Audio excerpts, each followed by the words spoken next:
The extinction of the human race began on Earth. The streets were strewn with a huge number of human bodies. The bodies of people did not have time to decompose, but the birds tore them to pieces. The crows fed on human flesh, and their bodies could lie on the streets for weeks because no one took them away. All these horrors took place on the roof of the huge Omega Tower. It was a tall and lonely building in the middle of a dense forest. It consisted of several levels, on each of which horrors took place. There were always people near it who tried to support it.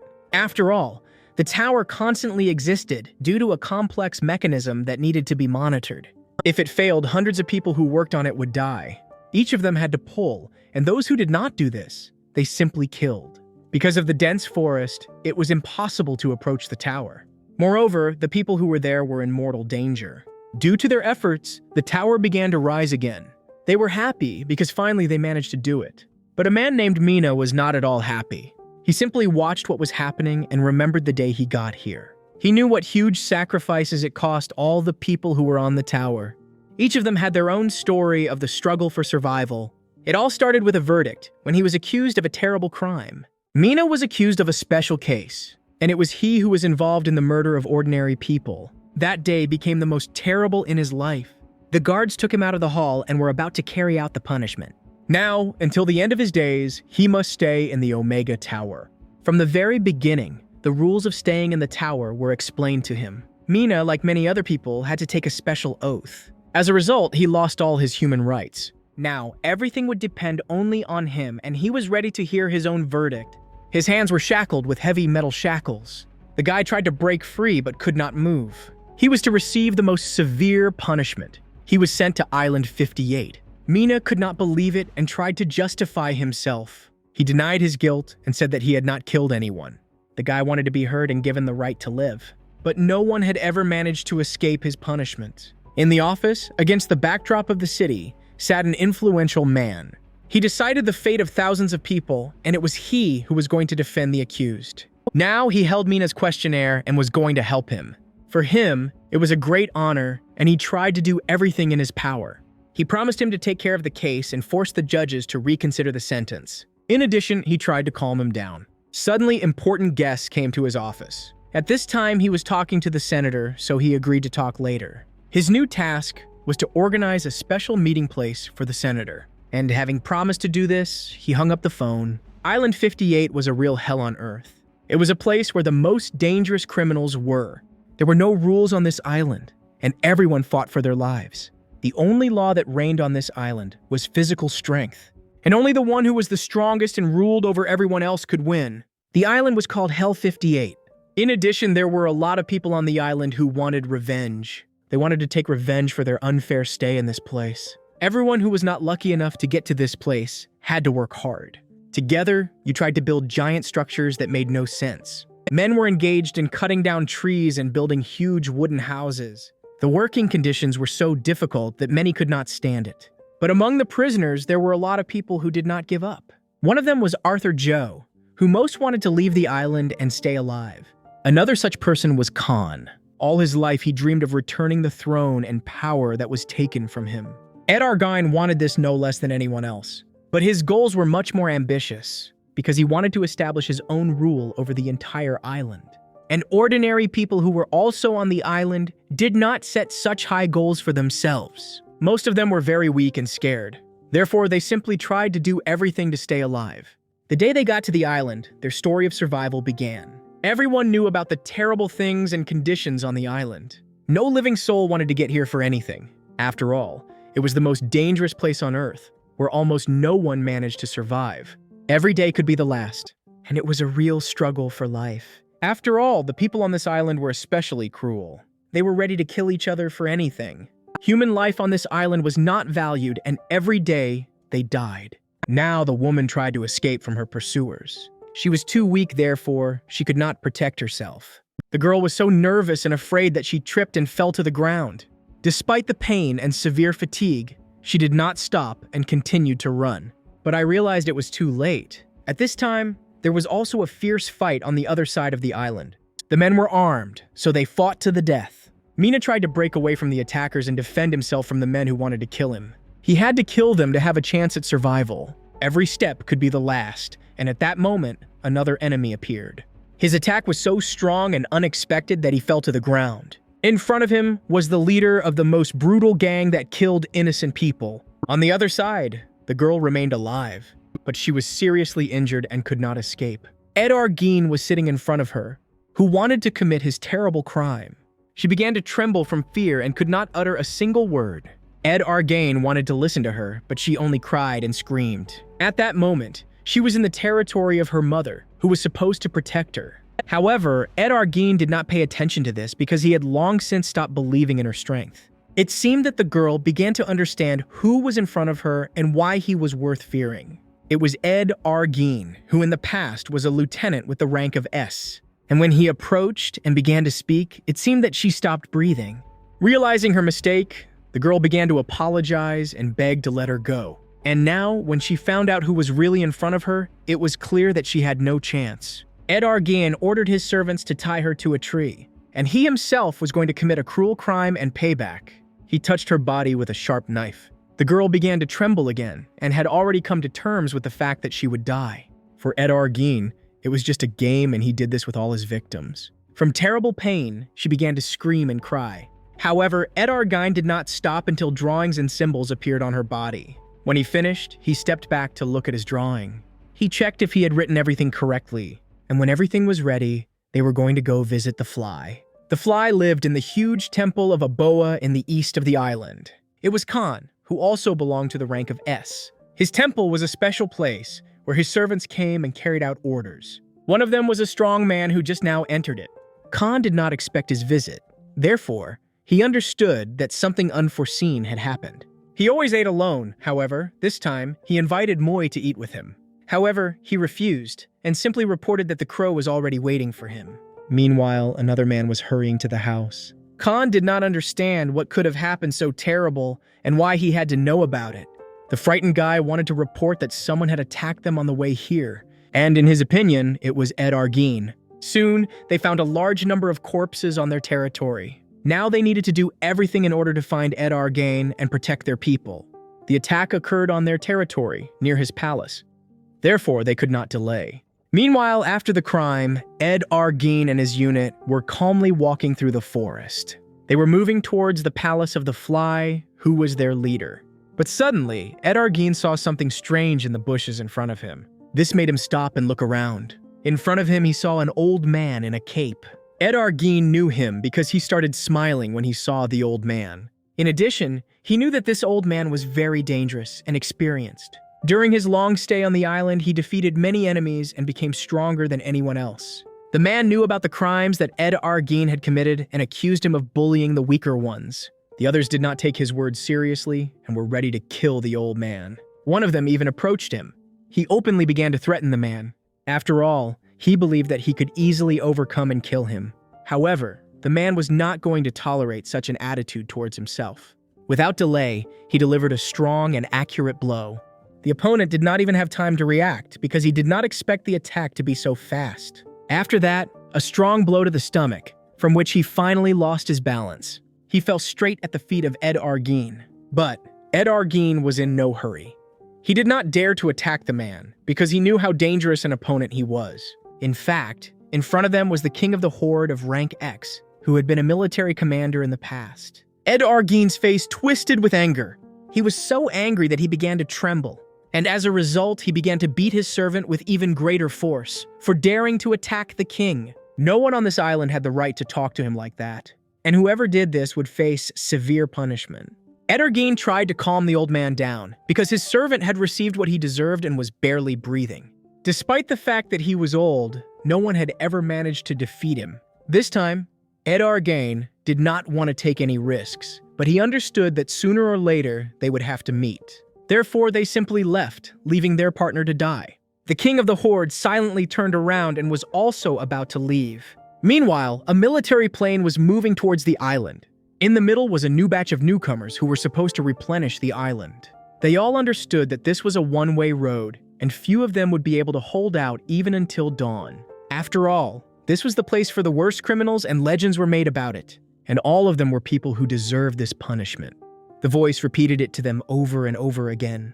However, the boy could not understand why he had come here. In a minute, they would find themselves near the Omega Tower, which was the worst place that a person could ever create. Ed Argean was a special criminal because his crimes were especially cruel. He kidnapped little girls and did terrible things to them. The scum condemned their mothers to cruel suffering.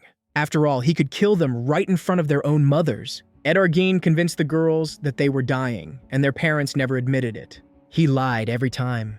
His crimes were especially cruel. The woman who lost her own child now found herself on an island. She was the mother who was served by so many people. Every time she was tormented by nightmares, and everyone knew about what happened to her. This time, they received a new notification from the depths of the forest. And they learned that Ed Argean began to approach and was preparing for war. Meanwhile, the plane doors began to open. At the exit, a man in military uniform greeted them and congratulated everyone on their arrival in Hell. Everyone had to leave the plane in turn and stand on the yellow line. He had a gun, so no one dared to resist. One by one, all the men started to leave the plane and go outside. From that moment on, everything began for them. The man with tattoos was glad that they were finally there. He was tired on the plane and could finally breathe fresh air. In addition, due to the terrible conditions, it smelled very bad inside. The soldiers began to check the names of the new recruits. But when they found out that the criminal with tattoos was among them, they could not believe their eyes. No one dared to speak to him, even though they were armed. One of them was so scared that he went to the edge of the building. He stared at them for a long time and was ready to jump because he did not want to be near such a monster. However, at this very moment, his colleague approached him, who brought him out of his thoughts. Without even suspecting it, he saved his life. Together, they enjoyed the views, behind which was a continuous hell. Everything was ready, and all the newcomers stood in one line. Among them were different criminals, but they were all real monsters.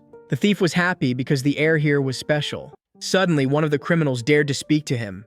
The man immediately began to threaten him because he could not tolerate such an attitude towards himself. But the man promised to meet him later and find out everything. The soldiers finished counting and realized that they had not missed anyone. Now this tower was to become their new home. From that moment on, none of them had any rights anymore. They all had an ordinary life, and the life of each of them meant nothing anymore. They were called scum who deserved such treatment. But before they could begin, each of them had to make their own choice. They had to choose between life and death. If they chose death, then they again had two options: to die simply like those people behind them, which were the bodies of men who did not come down from the tower and died of hunger. In that case, there was no chance of salvation because the criminals were not given food. Another option is easier. You could just jump off the tower. Therefore, it was best for those who wanted their suffering to end there. And yet, if one of them chose life, you couldn't miss your chance. There was only one option: to choose the door with the letter D. As soon as the door opened, a tunnel would appear, and all you had to do was just jump down. It was safe, because a special resistor was activated in the tunnel, which was supposed to stop people.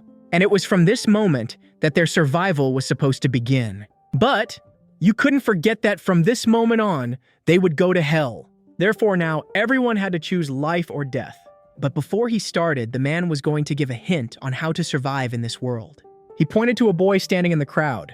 His rank was very small, so he had the least chance among all the other men. And as it was known, the island belonged to the most famous thief of all time, Arthur Joe, who kept everyone in fear and was considered one of the most dangerous. And those who chose life and had such a low rank were to be a special gift for Arthur Joe. He was to be their ray of hope. All the men looked at each other and turned their attention to the boy. It was Seo Min of the FF rank. Now the plane was about to take off. His engine started and he began to rise into the air. Now, the people were left alone on the island. Suddenly, a strange man approached the boy. He carefully examined Seo Min and walked around him in circles. The suspicious guy began to mock him and noticed that Seo Min was very scared. But suddenly, a bald man approached him. With one strong blow, he sent him into a deep knockout. The blow was so strong that he flew several meters away and almost fell from the roof of the Omega Tower. After that, he approached Seo Min and grabbed his clothes. The criminal held him up in front of him. Now, he was going to check if the guy really belonged to the rank of FF. And to prove his words, he showed him his wrist with the tattoo. And now, his words turned out to be true. But Seo Min had done nothing wrong to get such a rank. But now, it didn't matter anymore because he ended up in hell with all the other cruel criminals. The bald man wanted Seo Min to stay with him. The soldiers on the plane didn't know which of them would last the longest. However, this time, it was harder to choose one favorite. Because there were very few such special people. The bald man insisted on taking Seo-min with him. It was Vidar, a Class A criminal, and if anyone had objections, he was ready to defend his interests. A man with long hair stepped forward. He had objections. The other also didn't like the fact that Vidar decided everything on his own. Everyone wanted to take this guy with them. After all, it was with his help that there was a chance to survive after meeting Arthur Joe. Therefore, the man was brutally beaten and all his teeth were knocked out. The criminal with tattoos simply watched what was happening. He understood that enemies were everywhere. Therefore, he had no chance to defeat them all. This group of people were just going to play kings and wanted to establish their own dominance. It was an S-rank Kleiper, and from the very beginning, the soldiers turned their attention to him. Furthermore, he had no personal information. Therefore, the soldiers could not learn anything about him and his past crimes. They had never encountered anything like this before. This criminal belonged to the X rank and wanted to punish the man who was looking at him. No one knew his name, but he was also an X class. He kept his eyes on him, and that was what he didn't like the most. Soon, the soldiers were going to land. But before, they had never seen anything like this. Kleeper tried to shout at him and force him to lower his eyes, but the man didn't listen to him. As it turned out, the man was a Class X mercenary who worked for the White Snake, who was known as one of the 4 peacemakers. The mercenaries who worked for him were world-class assassins and were among the 3 most dangerous organizations. Kleiper was annoyed by the mercenary, so he wanted to hit him, but he didn't pay attention to him and simply turned away. The Horde King was one of these people in the past. Blinded by power, he became a rebel and destroyed the entire Federation with his own hands. And Arthur Joe himself was the commander of a Terran unit that killed 15 senators. He was able to penetrate the safest place on Earth and kill all the people who were there. It was he who started the war to gain power on the island. Therefore now, all the people who found themselves on the island were very unlucky because they found themselves on the same island with the most dangerous enemies. Kleeper tried to hit the mercenary but received a strong blow. Everyone looked around and watched what was happening. The mercenary silently grabbed him by the neck and began to strangle him. And despite the fact that each of the people was special and had certain abilities, they were nothing compared to the criminals who had been ruling the island for years. Sooner or later, the same fate awaits them all. After all, they will all die, like Kleiper.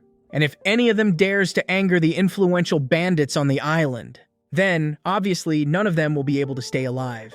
Without delay, the mercenary was going to go down. The tunnel that was supposed to let people down began to open.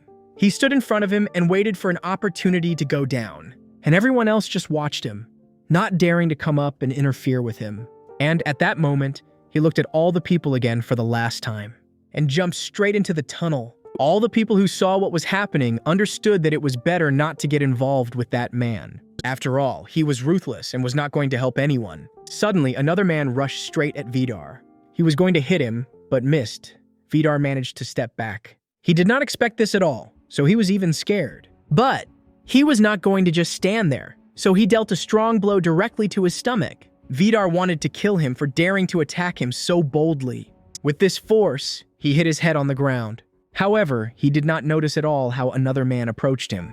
Taking advantage of the moment, he dealt a strong blow, and Vidar flew several meters away. He did not want the FF rank hero to get to him. After all, he also wanted to take him with him. However, another blow this time, the fat man decided to attack. He dealt a strong and powerful blow that the man had not expected at all. He knocked him to the ground and stood in front of Seo-min, who he also liked. However, the other one also joined the fight and wanted to hit the big guy, but he failed to do so. After all, the fat guy was ahead of him and was able to block the attack. Now, he was going to tear off his head himself. Now, the other people also started fighting among themselves. They bit each other, tore off body parts, and broke bones. Each of them wanted to establish their own dominance and take Seo-min with them. All of them were ready to kill each other. And the guy just watched what was happening and could not understand why he was so valuable to them. And why did they even decide that he belonged to one of them? Many people were lying on the ground unconscious. And suddenly the fat man met the eyes of another dangerous man. They began to fight among themselves. And the fat man wanted to attack first, however, his enemy was faster, so he dodged. When the fight started between them, all the men turned their attention to it. And now, they saw that Seo-min started to run away from them. Therefore, they all chased after the guy, and Seo-min wanted to have time to jump into the tunnel and save himself. He was in a hurry with all his might, and there were only a few meters left to jump. Meanwhile, on the ground, 2 men were moving through the forest. They learned to jump on trees and thus could move quickly. They were in a hurry and seemed afraid of being late. After all, this could not be allowed, because then their leader would be very angry. They were supposed to appear at dawn, but one of them overslept. Moreover, at night they went hunting, and it did not bring any results. But until the fly appeared, they still had a little time. It was just necessary to hurry up and hope that they would have time. All the people who were on the island were hurrying to the tower. They knew that on this day, a party of newcomers had arrived who were supposed to descend from the tower. People from different gangs wanted to be the first to get their new prey and the chance to establish control over the prisoners. They all waited, taking up positions. Ed Arguin was watching them all. He simply could not miss this event, so he also approached the foot of the tower with his own people. But people did not go down, and many understood that waiting any longer was very risky. And suddenly, one of them appeared. This man was alone, and everyone immediately noticed that he behaved very confidently. It was a mercenary who started going down first, but the others decided to wait until someone else came out with him. It seemed that the mercenary really had nerves of steel, or he simply did not understand where he was. Suddenly, he began to look straight at them. No one could believe it. No one could believe that he was so brave. Suddenly, the man turned and began to look in another direction. He turned his attention to the flames that were far on the horizon, and suddenly, unexpectedly for everyone, he disappeared. The bandits wanted to send someone after him. But at the last moment, they decided to go all together, to definitely catch up and catch him. Soon, other people who were reinforcements were to come in their place. The leader of this unit believed that they would be able to catch him quickly and return. But suddenly he stopped because he heard strange sounds that began to approach them. Therefore, he ordered everyone to concentrate and prepare. He turned his attention to the noise that came straight from the sky. Never before he had seen anything like this on the first day when newcomers arrived on the island. Usually the crows did not appear immediately, but after a few days, just when one of them was dying. Meanwhile, at the last moment, Seo Min managed to break away and jump down. But the men did not want to let him go so easily, so they jumped with him. Suddenly, all the other people who were chasing him did the same. Seo Min began to fall, but it seemed to him that he had been flying for a very long time. Suddenly, a special mechanism started working, which stopped the people below and did not allow anyone to crash from the fall. As soon as everyone was at the bottom, the chase for him would continue again. After a while, all the people were on the ground. They all looked at the guy, but they understood that he would start running away again as soon as they got closer to him. Seomin tried to explain his behavior because he did it only because he was scared, and promised never to run away from them again. But the men didn't listen to him. They approached and hit him with all their might. In pain, Seomin bent down and crouched on the ground. The guy tried to stay on his feet, but one blow made him fall to the ground. The bandits threatened to kill him if he started running away from them again. But Seomin didn't answer. He lay on the ground and lost consciousness. A group of people who were late, led by Chen Long, hurried to the tower. Finally, they were near it and stopped just before the exit. However, they didn't see the people or their bodies and didn't know what it could mean. It seemed that they were late, but the chief didn't want to believe it and got angry. He didn't jump to conclusions. After all, he noticed that the entrance was very clean, which meant that people hadn't left. So they waited, and soon, people appeared and started leaving the tower. All the bandits who were watching this held their breath and prepared to attack. The fat man was carrying Seo Min in his arms. But, for now, the people were in no hurry to attack because they were waiting for a more suitable moment. The group of men couldn't wait to attack and chop them to pieces. However, they didn't even notice that there was another, much more dangerous enemy behind them. The boy felt his heavy breathing and jumped in fright. The fat man threw Seo Min to the ground. For such a small-looking boy, he was quite heavy. But if he didn't have a double F rank, he would have been dead a long time ago. Now the bandits were trying to decide what to do next. They thought that they should all unite and give the boy to Arthur Joe together to have a chance at survival. Otherwise, they had to decide who would keep him. Therefore, all the people gathered to make a common decision. However, Vidar still insisted on his own. He wanted to take the boy for himself. Everyone was surprised when they saw him alive. Suddenly, they heard a scream coming from the forest. A massacre occurred in the forest because Ed Arguin, who had imperceptibly approached the group of men, started the massacre. The man used his authority and knew that no one would dare to attack him out of fear. Ed Arguin could not allow anyone to get rid of the newcomer who had a special rank. He showed everyone his dead body and made it clear that this would happen to anyone who got in his way. A group of people heard a strange noise in the forest. But They could not understand what was happening. Now they saw a man coming towards them. It was Ed Argeen, who moved slowly and confidently. His hands and body were covered in the blood of the man he had killed. He saw that all the newbies were scared and started laughing at them. But it wasn't that simple, because the group led by Chen Long was watching everything that was happening and was preparing to strike. The other people didn't dare to come out, because it meant a quick death for all of them. They knew that it was better not to joke with Ed Argeen, because he was very dangerous and unpredictable. Now, he started walking among the crowd of newbies, looking at each of them. The recruits were terrified, but could do nothing. After all, he was dragging the body of his dead victim right behind him. And by doing so, he was showing the recruits his strength and influence. His men also came out of the forest and grabbed the men by the hair. They began to drag the men behind them. Their bodies were thrown in the middle of the clearing, right in front of the recruits. Now, Ed Argeen's group stopped in front of the prisoners. A heavy silence fell. The man warned that he was not doing this to intimidate anyone. But the fat man did not take his actions seriously and began to call him names. Hearing this, Ed Argeen began to laugh. The newcomer's behavior was very aggressive, but he even liked it.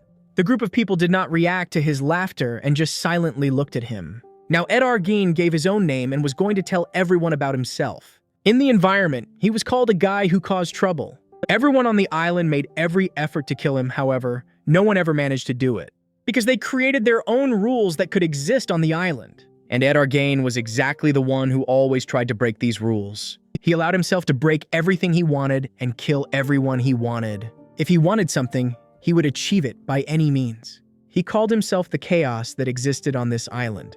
People listened to his story, but did not understand what he wanted to say. However, Ed Argeen was convinced that they should be glad to meet him, because he had a proposal for all newcomers. Now, he wanted to choose someone from the crowd who would join him and become his servant. These people should have enough strength and courage to break the rules. And he warned that he would not rest until someone decided to join him.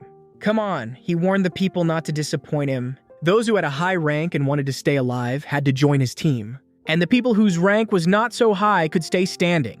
He promised that they could get anything they wanted. In addition, he repeated that there were no rules in his team, and only by joining him could they become truly happy. Suddenly, one of the men became curious. Therefore, he was the first to decide to make his choice and take his side. The other people were in no hurry and only silently watched what was happening. Vidar also made his choice and decided to join his team. But the fat man remained in place and was in no hurry. Ed Argeen asked why he didn't want to join him, but he coldly replied that he simply didn't like the bandit. Now more people joined him. However, even this was not enough for Ed Argeen, and he wanted more. Suddenly, a B-rank prisoner approached him, who also wanted to join. His rank was too low, but he said that he had been there before and was a good fighter. He promised to try and work on himself to be able to join him. Ed Argeen was silent, but in the end, invited him to come to him. Now, he ordered everyone to take off their handcuffs and check their ranks. After that, when he saw, the man began to tremble with fear. He wanted to make him laugh, because before, this guy behaved quite confidently. And immediately, the newcomer obeyed him and began to laugh. Ed Argeen wanted him to do it louder and make him laugh even harder. But it seemed that he did not understand anything at all, and now, the bandit was going to explain to him. Abilities were given to a person from birth. No matter how hard he tried, he could never develop them. And people like him will never be able to surpass their level and become much better. Ed Argeen grabbed his head, and here the man understood everything. Now Ed Argeen whispered in his ear and called him crazy, and then he simply killed him. Meanwhile, other people began to get closer and closer to Ed Argeen. They prepared their ambush and were ready to attack at any moment. And finally, they decided to do it, so for now their own shelters. The armed men went down to the ground and began to move towards their goal. But suddenly, the leader stopped and began to listen. He noticed that there were no footprints on the ground, and this could mean that the enemies could have noticed them. They decided to turn back so as not to fall into a trap and not risk their own lives. But it was too late, because the enemies were behind them. He realized it too late, and now he had no chance to escape. Moreover, behind him was the same mercenary they were chasing. Out of fear, they began to run in different directions. Having broken away a little further, they tried to take cover. The men had to hide behind trees and bushes to save their own lives. In addition, none of them had seen anything like this with their own eyes. In addition, they did not understand how the mercenaries managed to catch up with them and surround them. Now, they realized that in front of them was not an ordinary guy. They needed to be much more careful with him. The only way to win was to try to ambush him and kill him with one blow. Now they took their place in the trees and waited for the newcomer to appear. They thought the boy hadn't noticed them, but suddenly he started talking. The mercenary wanted to ask a question. Now he was on a tree right in front of the man and asked where the Horde King could be found. But he replied that no one knew about his whereabouts because he was a wanderer and could be anywhere. The only way to find him was to go south. He was most often seen near a Buddhist statue, so that's where you could try to find him. The mercenary didn't intend to kill them, so he thanked them for the information and just left. The man was trembling with fear and couldn't believe his eyes. Suddenly, Ed Arguin appeared behind him. He called him a coward and mocked him for behaving like that. Now, he no longer needed him because he had proven himself to be a coward. Therefore, he ordered to give a signal and continue to pursue the mercenaries. But the men understood that they were not at the level to defeat him. On the other hand, he understood that it was necessary to carry out the order, otherwise he would be punished. Still, he had no other choice, so he began to pursue him again. The men set up an ambush and waited until the mercenary was right in front of them. And when that moment came, they decided to strike. Until the very end, the mercenary remained very calm and did not attach importance to the fact that they were trying to kill him. At the last moment, he simply closed his eyes and disappeared as if he had never been there. The guys did not understand anything. They only saw a shadow moving in front of each of them. In fact, it was the mercenary himself who did not go anywhere. He was so fast that no one had time to react to his blows. All the men were mortally wounded, and they were all powerless against him. After what happened, the mercenary calmly stood on the ground. Blood was flowing from his hands, and the bodies of dead people lay right in front of him. The only one who remained alive was the leader of this unit. He looked at the mercenary and could not believe his eyes, because he had never seen such power before. The man began to tremble again, so much so that he could not breathe. He tried to explain this behavior and said that there had been a misunderstanding. The people from his unit did not obey him and decided to attack, despite the ban. Therefore, he wanted to leave quietly and beg not to kill him. But this time, the mercenary did not want to listen to him. Meanwhile, Ed Arguin killed his own husband. He brutally cut his throat right in front of all the other people. Everything was ready now, because the blood of an innocent man was flowing from his hands. Now, he wanted everyone else to really taste hell. Behind him were people who were going to start a hunt for the new recruits and kill them all. Also, he knew about people from other units who had set up an ambush, but didn't dare to come out because of his presence. Because they were all afraid, because they knew how dangerous Ed Arguin was. So now, each of them had to do their best to stay alive. Those who joined his unit could have protection, but the others had to run away because right now, the real hunt was starting for them. The fat man couldn't understand what was happening. Suddenly, Seomin started to come to his senses. The man noticed that he was alive and tried to understand what had happened to him. The fat man approached him from behind and grabbed his clothes. He took the guy and lifted him in front of him because he did not understand at all what was happening. Seomin could not remember for a long time what had happened to him and why he had lost consciousness. When the fat man ordered him to look around him and understand that now he had fallen into a real hell. In disbelief, the main character raised his eyes and saw the horror that was happening around him. In front of him was a mountain of human bodies that were already dead. He saw how people who were weak and could not defend themselves were treated cruelly. Now Ed Arguin turned to the boy. He invited him to join him if his rank was high enough. The fat man let him go, because the only chance to escape was to escape. Otherwise, he would be severely punished. Besides, he was not strong and would not be able to defend himself. Ed Arguin understood that their words could be taken as a refusal, and this meant that it was possible to begin their hunt. Therefore, he ordered all members of his team to get ready. People who did not want to join him had to run away. Suddenly, a huge number of bandits broke out of the thickets and the forest, moving directly towards them. The bandits were hungry and thirsty for blood. Now the prisoners were sure that they had really gone to hell. They could not believe that this was the end now. They would be torn to pieces. But it seemed that the bandits were not joking and were really ready to kill them all, because they smiled and started to catch up with them. With all their might, the men tried to escape and hide in the forest. However, the chances of salvation were too small. One of them was grabbed and thrown to the ground. After that, he was brutally killed by stabbing him in the back. Other people were also caught up with him. The same fate awaited them, and no one from the entire group managed to escape.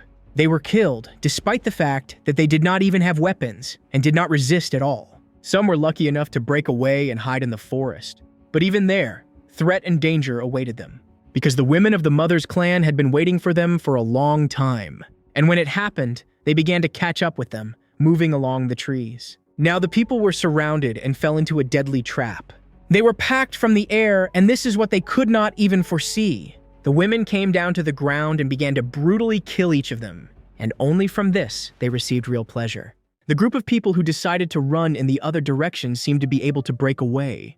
They tried to break away as far as possible and avoid pursuit. But even here they were in mortal danger and were attacked. The entire area was surrounded, and the bandits were lying in ambush, waiting for their victim. They spared no one, but killed everyone they saw. Moreover, the prisoners' hands were tied, so they couldn't even resist. Terrible screams of people who didn't want to die could be heard around the tower. Meanwhile, Seo Min managed to break away from the pursuit. He stopped to rest because he couldn't continue running anymore and was too exhausted. There were other people with him who didn't stop because it meant certain death. As soon as they stopped, the enemies immediately caught up with them and began to attack. They tried to kill Seo Min, but the prisoners were able to protect him and managed to attack them first. A fierce battle began, as a result of which they emerged victorious. The enemies remained alive, but the fat man wanted to finish them off and kill them. Now Seo Min belonged only to them, and they did not want to give him up. Now, the prisoners began to argue among themselves because they could not decide who the boy belonged to. In addition, they blamed Seo Min for stopping. After all, it was because of him that they almost died again. But he could no longer escape. However, they could not simply leave him because without the boy, they themselves risked death.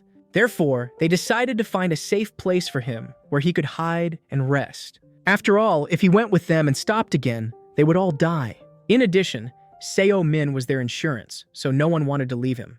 The guy noticed that they had started running away again and left him near the shelter. In addition, he heard enemies behind him. He simply had no choice, because soon they would catch up with him, and then he would have no chance. Therefore, he decided to act. And he decided to hide in a hollow to wait out the danger there. Meanwhile, Ed Argeen was evaluating the new members of his team. Vidar was happy when he heard about the hunt, so he also wanted to join them. At this time, his men began to search for the fugitives. However, Vidar's words did not please him. With all his strength, he hit him for such audacity. From a strong blow, he fell to his knees and began to choke. Ed Argeen was not at all the one who spent all his strength searching for hopeless newcomers. And he wanted the man to clearly understand this. He shouldn't have said that anymore because it made him very angry. After all, they didn't obey anyone, but only did what they wanted. And they never took responsibility for their actions. And they killed the newcomers just because it was so much fun. Garia said that they had to hurry because the newcomers could escape. Therefore, Ed Argeen ordered everyone to prepare and start the pursuit. Meanwhile, the king of the horde was sitting in his place, deep in the forest. Usually this was the very place where he could receive notes from other people. Now he learned that new people had arrived on the island. And now, the hunt for them began.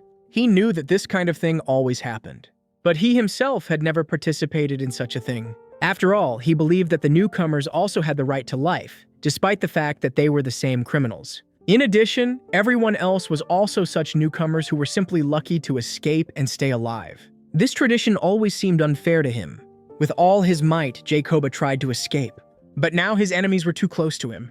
He did not know if he would be able to escape, but despite his fatigue, he did not even think of stopping. He managed to break away, but his enemies were not far behind. Suddenly on his way, he noticed a large stone, and he decided to use this to hide and wait for the pursuit. The enemies passed by and did not notice him. They began to look for him, but quickly realized that he had simply hidden from them. Meanwhile, the enemies were pursuing another group of people. They did not let them go, and those who fell behind were killed immediately. But suddenly, the leader of one of the groups ordered everyone to stop.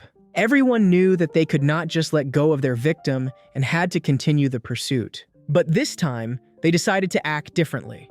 So, they simply stopped. After all, further ahead was another territory that they could not enter.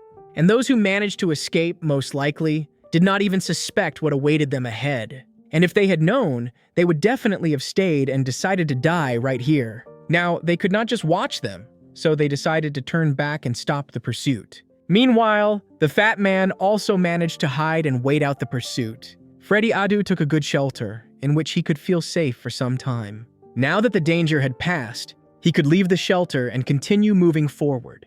But suddenly, he heard the voices of the enemies again and realized that they were starting to approach. Therefore, he quickly took his shelter again and decided to wait out the danger. And at this very moment, the enemies appeared, trying to find the fugitives.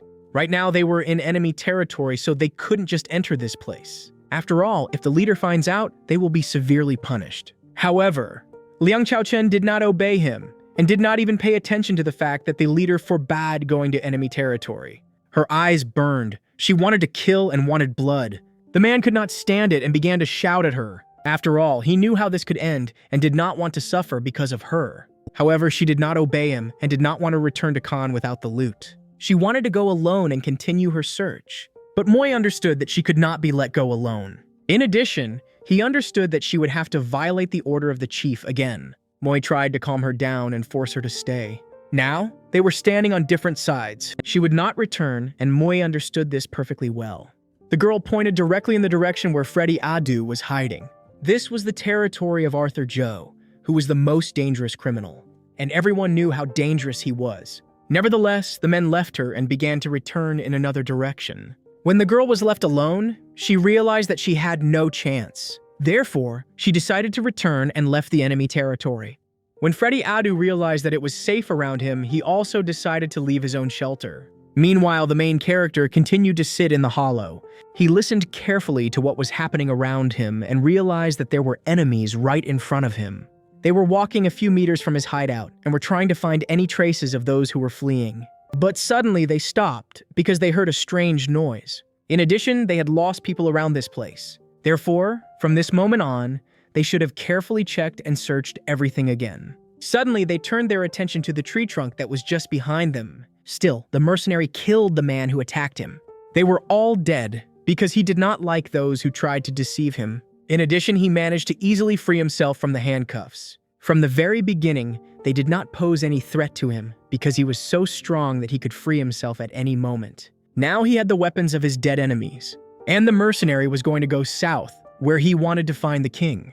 He was so fast that in a few minutes he was in the south. He managed to find the very statues where the king of the horde could be. These structures were the most important statues in Indian mythology. Near the statues sat priests who performed their sacred rituals. These were sacred rituals of power, and no one ever had the right to interrupt them. Meanwhile, Seomin began to understand that he was in real danger. After all, now the men were looking straight in his direction, and they were going to check the hollow in which he was sitting. Suddenly, a scream rang out.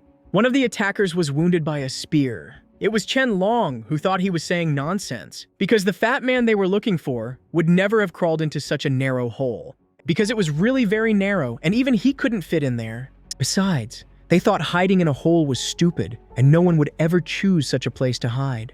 Chen Long sincerely believed that there was no one there, and he thought the man who suggested such an idea was a fool. Seomin sat in the hole and listened to everything they said. He hoped that they would just leave him like that. However, a fly landed on his nose and he held on to keep from screaming. The men decided to leave, but at the last moment they decided to turn back. The main character screamed in fright because he saw an insect. The bandit decided to go back and check everything again. Now he was convinced that there really was someone there. And now he was convincing the main character that he was right. He watched the footprints on the ground near the tree, and Seomin sat inside and trembled with fear. Now the bandit approached and began to bend down to look inside. If the boy hadn't screamed, they wouldn't have returned and checked the hollow. But when he saw the hero, he couldn't help but laugh. Now he was ordering him to get out because they were the ones who were able to catch him. And if he didn't do this, they would have to stab him right in the hollow. However, Seomin didn't want to die and was very afraid for his own life. Carefully and very slowly, he began to climb out of his hollow. Seeing him, the bandits started laughing. But suddenly, one of them was attacked and he simply disappeared. The blow was so strong that he flew away from the hero for several meters. His companions couldn't understand what was really happening.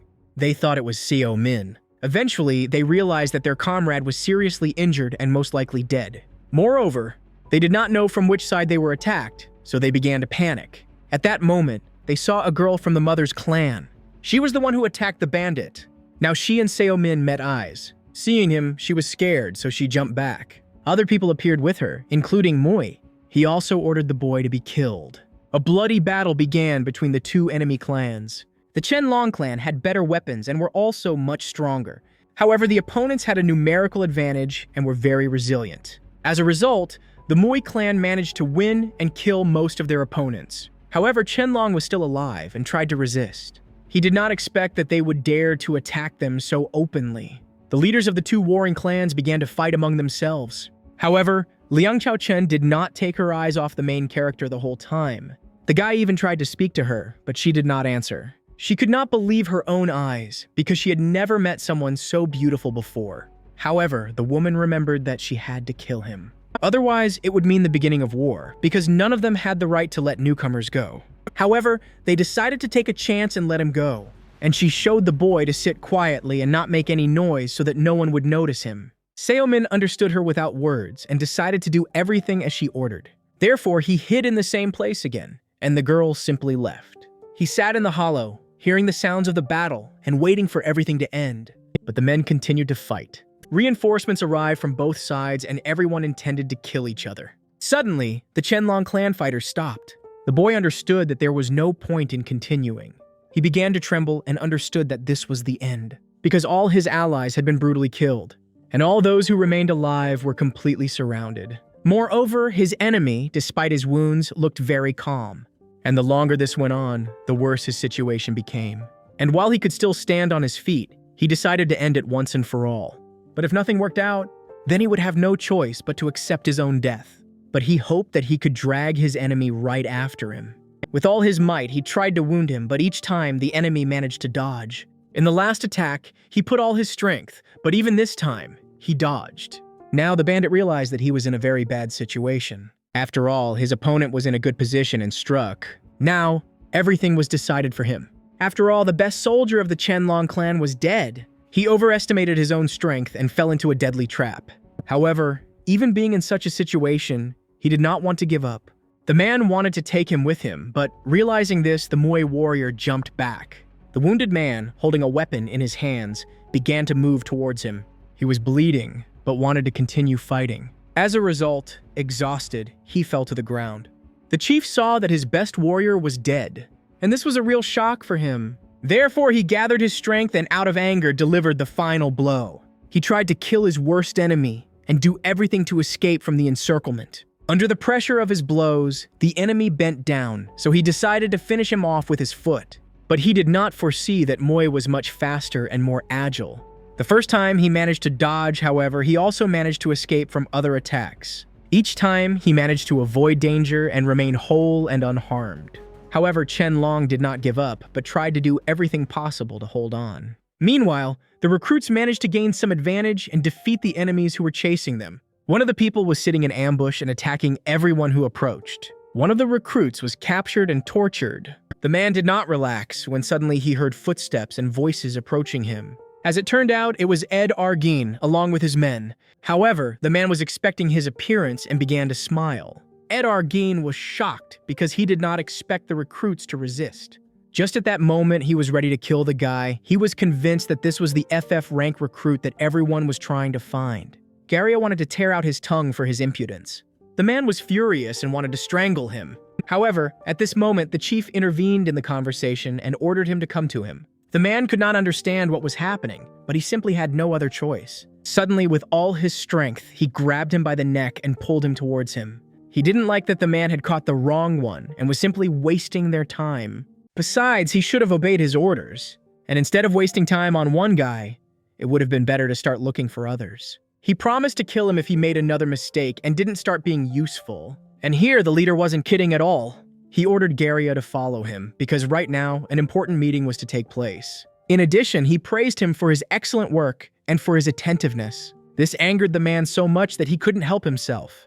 He was jealous of his leader for Garia. After all, it was with him that he behaved in a special way and allowed himself much more than with others. Ed Arguin just stood and silently looked at him.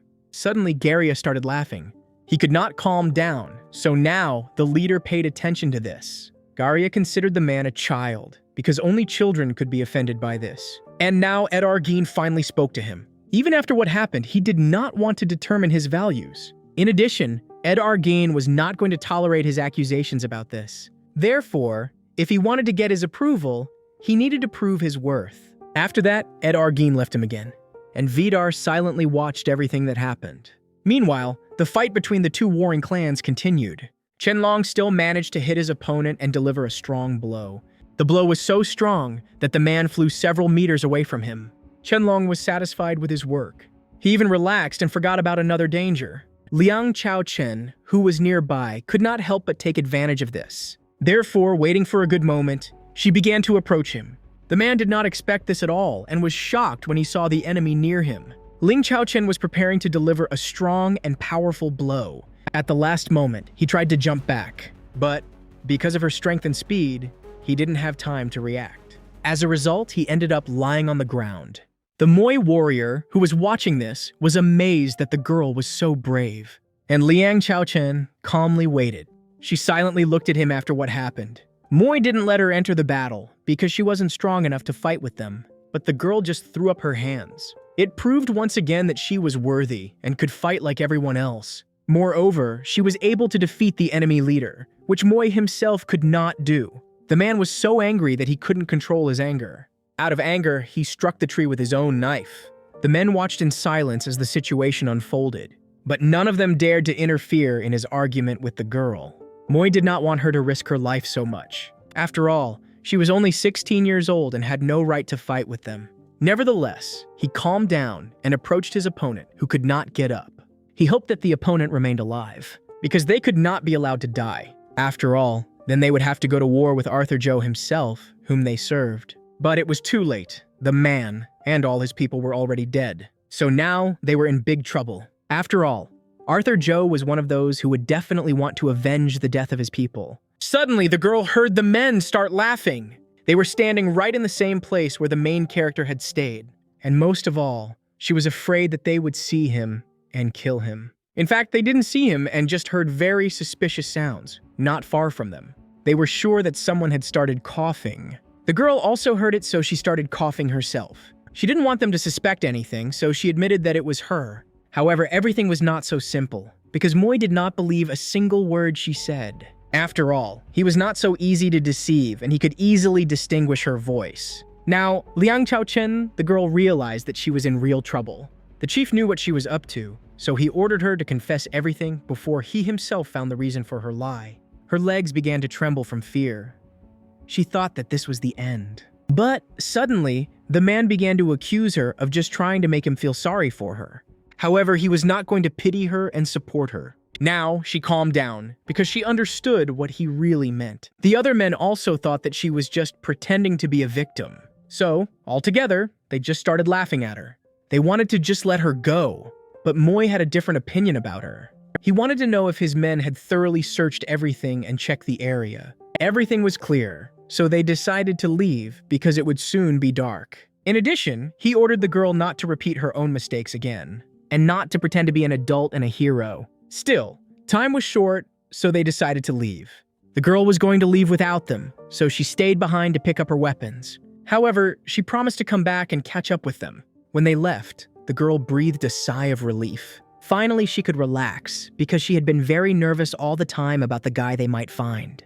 She approached him and told him to stay in the same place, to wait for her. Xiaomin was very scared and did not want her to leave him. Therefore, she told him to count to 100 and promise to return. But even that did not help, because the matter was completely different. People were returning and were going to wait for her, because they did not want to leave her alone in enemy territory. The girl understood that she could not stay, because it would attract too much attention. Therefore, he should wait until they moved to a safe distance. And after that, he could leave his own shelter and start running away. He started counting, so his voice was heard by the fat man who had been there all the time and returned to pick him up. Meanwhile, another group of bandits stopped when they entered the enemy territory of the mother. They watched as the newcomers began to flee, but they could not continue the chase. After all, it was very dangerous, and it was not possible to just kill others on someone else's territory. After all, there was a legend that the mother maintained her power thanks to the support of Arthur Zhou himself. From the very beginning of the island's existence, power was in the hands of the strongest people. Therefore, no one wanted to contact them and get into trouble. If they dared to enter the territory of the mother, they would immediately find themselves in danger. Meanwhile, the mercenary was calmly moving through enemy territory. But people had to hide from him because they were scared and did not dare to engage him in battle. They saw that this man was not ordinary. Suddenly, one of the women was unlucky to be next to him. She understood that this was the end, but she did not want to die. In front of her, she saw a huge snake that began to squeeze her throat. Therefore, before her death, she decided to strike and try to kill the mercenary. She approached him and tried to attack. However, he remained calm. The allies who were watching her realized that this was a huge mistake. The man closed his eyes and exhaled because he understood that now he could not remain without an answer. He managed to easily dodge the first blow, and she could not understand how he managed to be so fast. Now he began to strike her with his own blow, and she saw other people who began to appear and wanted to save her. A huge number of women gathered around him who were armed. Each of them had a weapon, and there were more and more of them. Also, he could not kill the girl because at the last moment she was saved. Suddenly, the mother appeared, who managed to protect her. The man stood and did not move. He was not afraid, however. He was not going to attack. He simply watched what was happening and how they began to surround him. The girl he tried to kill was the mother's daughter. She began to accuse the man of wanting to kill her. In addition, she was well acquainted with him because they had met before. From his look, it was clear that he knew her well. In the past, they were busy enemies. The girls who heard his name couldn't believe that she could know him. One of them wanted to rush into battle, but she was stopped. Suddenly, he started talking. He took her words as an insult to himself, and therefore he became hostile and wanted to fight. The woman understood that he was angry, so she started laughing. All the girls who were next to him were her daughters, so she was ready to fight him to the death. Moreover, she had not seen him before on her lands. She quickly realized that he was one of the newcomers who had recently arrived on the island. Moreover, she was amazed that he managed to escape from the bandits who should have killed people like him. Still, she knew that he was a very strong enemy and it was very difficult to defeat him. So she suggested that this conversation end and wanted to just leave him. This time, she let him go and warned him not to come near her children again. But he did not listen to her because he did not see his own guilt in what happened. He attacked her only because he had to defend himself. The boss made the woman so angry that she was ready to stay and change her mind. But before she started fighting, there was one thing she wanted to know. Besides, she wasn't kidding when she talked about what could have killed him. She offered him a helping hand and wanted him to join her. The woman understood that this was not enough to convince him to take her side. The man did not answer, so she gave him one last chance to make this choice. In addition, she warned that right now he was on her territory, so it could be very dangerous for him. But even under her pressure, the man remained calm. He understood that she was just trying to intimidate him and threatened him. But his mother did not think so. She had a different opinion, and it seemed to her that she was simply making him an offer. When she spoke, all the girls began to surround him. But he liked the idea of fighting her, and he was ready to accept this challenge. However, he understood that now he had much more important things to do, and he had to find his old enemy. Therefore, he did not want to be distracted and asked if they could just leave each other. Her proposal was valid because she understood that fighting him would be risking the lives of her own children, and it was very pointless. Her youngest daughter began to scream because she wanted to kill him the most. Everyone else watched him carefully, and they looked at him until he disappeared into the forest. Mom understood that over the years he had become much stronger. In addition, she noticed that he had managed to develop a unique fighting technique. After all, he was so fast that he could dodge so easily in a second. This time was enough for him to even strike back and hit her. She had never seen this before and didn't know how it was even possible. Now she thought that the ruler of this island could have serious problems. After all, this man was the one who would have the strength to defeat him. Meanwhile, the boy sat in his own hollow and continued to count. When he counted to 1, he knew that the time had come and it was necessary to leave his own shelter. He was very scared, but still, he dared to do it. But what he saw in front of him scared him very much. In front of him was Freddy Adu, who somehow managed to get to him and was still alive. The man did not take his eyes off him and was glad that the boy managed to survive. He decided to turn back and started counting to 1,000 again. Freddy Adu got angry about this and started shouting at him. He tried to get him out of there, but the kid didn't listen to him and just kept sitting there. Freddy Adu saw everything that was happening and understood that the boy was waiting for the girl who saved him. Also, he didn't like that the boy believed her and was really ready to go with her. But the boy understood that if she wanted to kill him, she would have done it from the very beginning. However, the fat man did not believe a word he said. He was convinced that she was trying to trick him, and that as soon as the opportunity arose, she would kill him immediately, without delay. Seo-min didn't want to go, so he suggested that the man stay with him. But Freddy Adu refused to listen to him. After all, he didn't trust the bandits and knew how it could end for them. All the corpses that were behind him were victims of the same girl who wanted to save him, and it was she who left him alive and didn't kill him, so she could have had another plan. Freddy Adu thought that they could have deceived him and tried to do everything to trap him. The guy became very sad because he still didn't believe his words and hoped that the girl really wanted to save him. However, in reality, Freddy Adu didn't know why she decided to leave him alive. Still, he was convinced that it was not for nothing that death would await him just like everyone else. He fell silent and did not dare to say a word. Suddenly, the fat man suggested that he go to Arthur Joe, but he understood that this could not be done, because he would die immediately when he saw him. Freddy Adu tried to force him to go with him and promised to kill him if he did not obey him. At this moment, the main character realized that he simply had no other choice. In addition, the man warned him that it was not worth running away and that it was better for him to listen to him. Otherwise, he would simply kill him and leave the body in the middle of the forest. After these words, Freddy Adu started, and he shouted to the main character to keep up and catch up with him. Despite the fact that the guy promised the girl to wait for her, he decided to go with him. Because his own life was much more valuable to him, and he didn't know for sure if he could trust her. Meanwhile, Mui's soldiers were able to break away to a fairly large distance. The chief constantly made sure that the soldiers didn't lag behind him. But now he noticed that something was wrong, so he decided to stop. He ordered all the soldiers to stop and gather in one place. Immediately, everyone noticed that there was no girl next to them. Despite the fact that she promised to catch up with them, no one saw her again, and she has not appeared yet. But after a while, she returned and said that everything was fine. She convinced the boys that she was trying to catch up with them, but they were too fast. But now, they were very close to the mother's territory, and despite the fact that the men had a fairly good relationship with her, they had to be careful. Suddenly, he ordered his soldiers to take the girl's weapon away. And when she heard this, she started screaming because she could not believe that it could be true. But, in fact, these were the rules, because carrying weapons in enemy territory was strictly prohibited. And whoever broke this rule risks receiving severe punishment. She had no other choice, so she agreed to give up her own weapon. After that, the girl was dissatisfied and looked at her leader angrily. Mui was not going to clarify the situation, so he just waited for her to calm down. But she was so angry that she could not come to her senses. The others believed that it was impossible to take away her weapon and agreed to make sure that she was safe. But Moi believed that this was the only chance to change her habits and save her. It was too late, so who needed to go further? Therefore, they left and ordered Liang Chao Chen not to linger.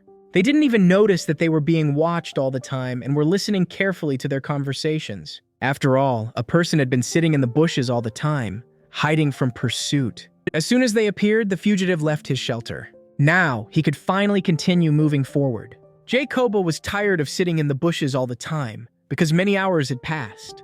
When they stopped right in front of him, he was very scared because he thought that he had been caught. In addition, he could not understand why people were wearing such strange clothes and were practically naked. But suddenly, he could hear a strange noise behind him. Hiding behind a tree, he saw that people he already knew were approaching him. The fat man and the boy did not expect to see him again on their way. Before that, he chose the approximate direction in which he was going to find Arthur Joe. He overheard that the bandits were heading specifically to his territory, so he was going to follow their tracks. After all, in unknown areas, this was the only chance to find him and get to the right place. Therefore, they needed to move faster so as not to fall behind and not get lost. And all the time, he tried to push the main character to keep up with the day. He had to beat him so that he wouldn't sleep. He even decided to give him a knife so that he could defend himself in case of danger. In addition, he was not going to die instead of him and was ready to leave him at any moment. But the man himself understood that he needed him in order to survive. And all this was necessary because of his special rank, because everyone knew that Arthur Joe was interested in people like the boy. He was going to use him coldly for his own purposes. Do everything to stay alive in this hell. But suddenly, Seo-min heard strange sounds in front of him. At this moment, they met another bandit, whom they were already familiar with. Jacoba also did not expect to see them. For some time, they stood opposite each other and did not dare to approach. The men began to be silent, because they had not seen each other since the moment they began to be pursued. Jacoba thought that they were already dead, but smiled when he realized that this was not so. He was very surprised that such a large man managed to hide and not be noticed. After all, he had a lot of excess weight, which could prevent him from running or fighting. They were very aggressive towards each other. But in any case, it was nice to meet again. He was especially happy when he saw the living guy, who he also really needed. He was going to look for him, but now there was no need for that. However, the man did not want to give him away so easily, because the main character belonged to him and he was going to use him. However, Seo-min tried to defend himself and denied his words. He believed that he belonged only to himself and he was simply forced to go with them. The fat man tried to calm him down, but it was too late. Because Jacoba heard their quarrel and started laughing. Freddy Adu didn't like it very much, so he started threatening him. Jacoba saw that the boy was holding a knife and thought that he was his prisoner. He started to mock them and tried to do everything to anger them. This very coincidence that the main character was holding a knife seemed very funny to him. Nevertheless, he decided to agree with their opinion and admit that it was the boy who was sold. He knew about the importance of the main character no less than the others. Therefore, he began to demand that Freddy Adu give the boy to him and just leave. In that case, he promised to let him go, but if Freddy Adu did not obey him, there would be a fight. Freddy Adu did not take his words seriously and did not believe the threats. However, he understood that a fight could not be avoided. Both bandits were very aggressive towards each other. They were going to kill each other for the main character. But for some time, they just stood opposite each other, looking into each other's eyes. None of them dared to strike the first blow.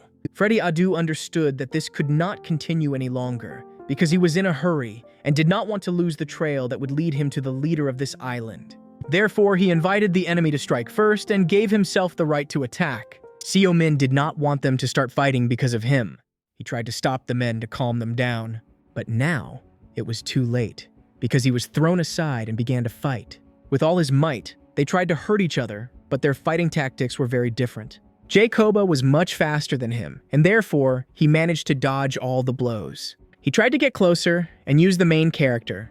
In the heat of the battle, he himself wounded the young man, but stopped a centimeter from his face. Out of fear, the boy even closed his eyes. At this moment, Jacoba got closer to the enemy and prepared to strike. With all his might, he managed to hit him right in the stomach. After that, he began to inflict a huge number of blows, but they did not cause him much harm. Although Freddy Adu was not that fast, he could kill him with one blow. This time, he almost succeeded, because the opponent began to lose his balance. But he managed to recover quickly and continued to beat him. Now, the opponent was preparing to deliver the final blow, which was supposed to be much stronger than the others. He kicked him right in the face.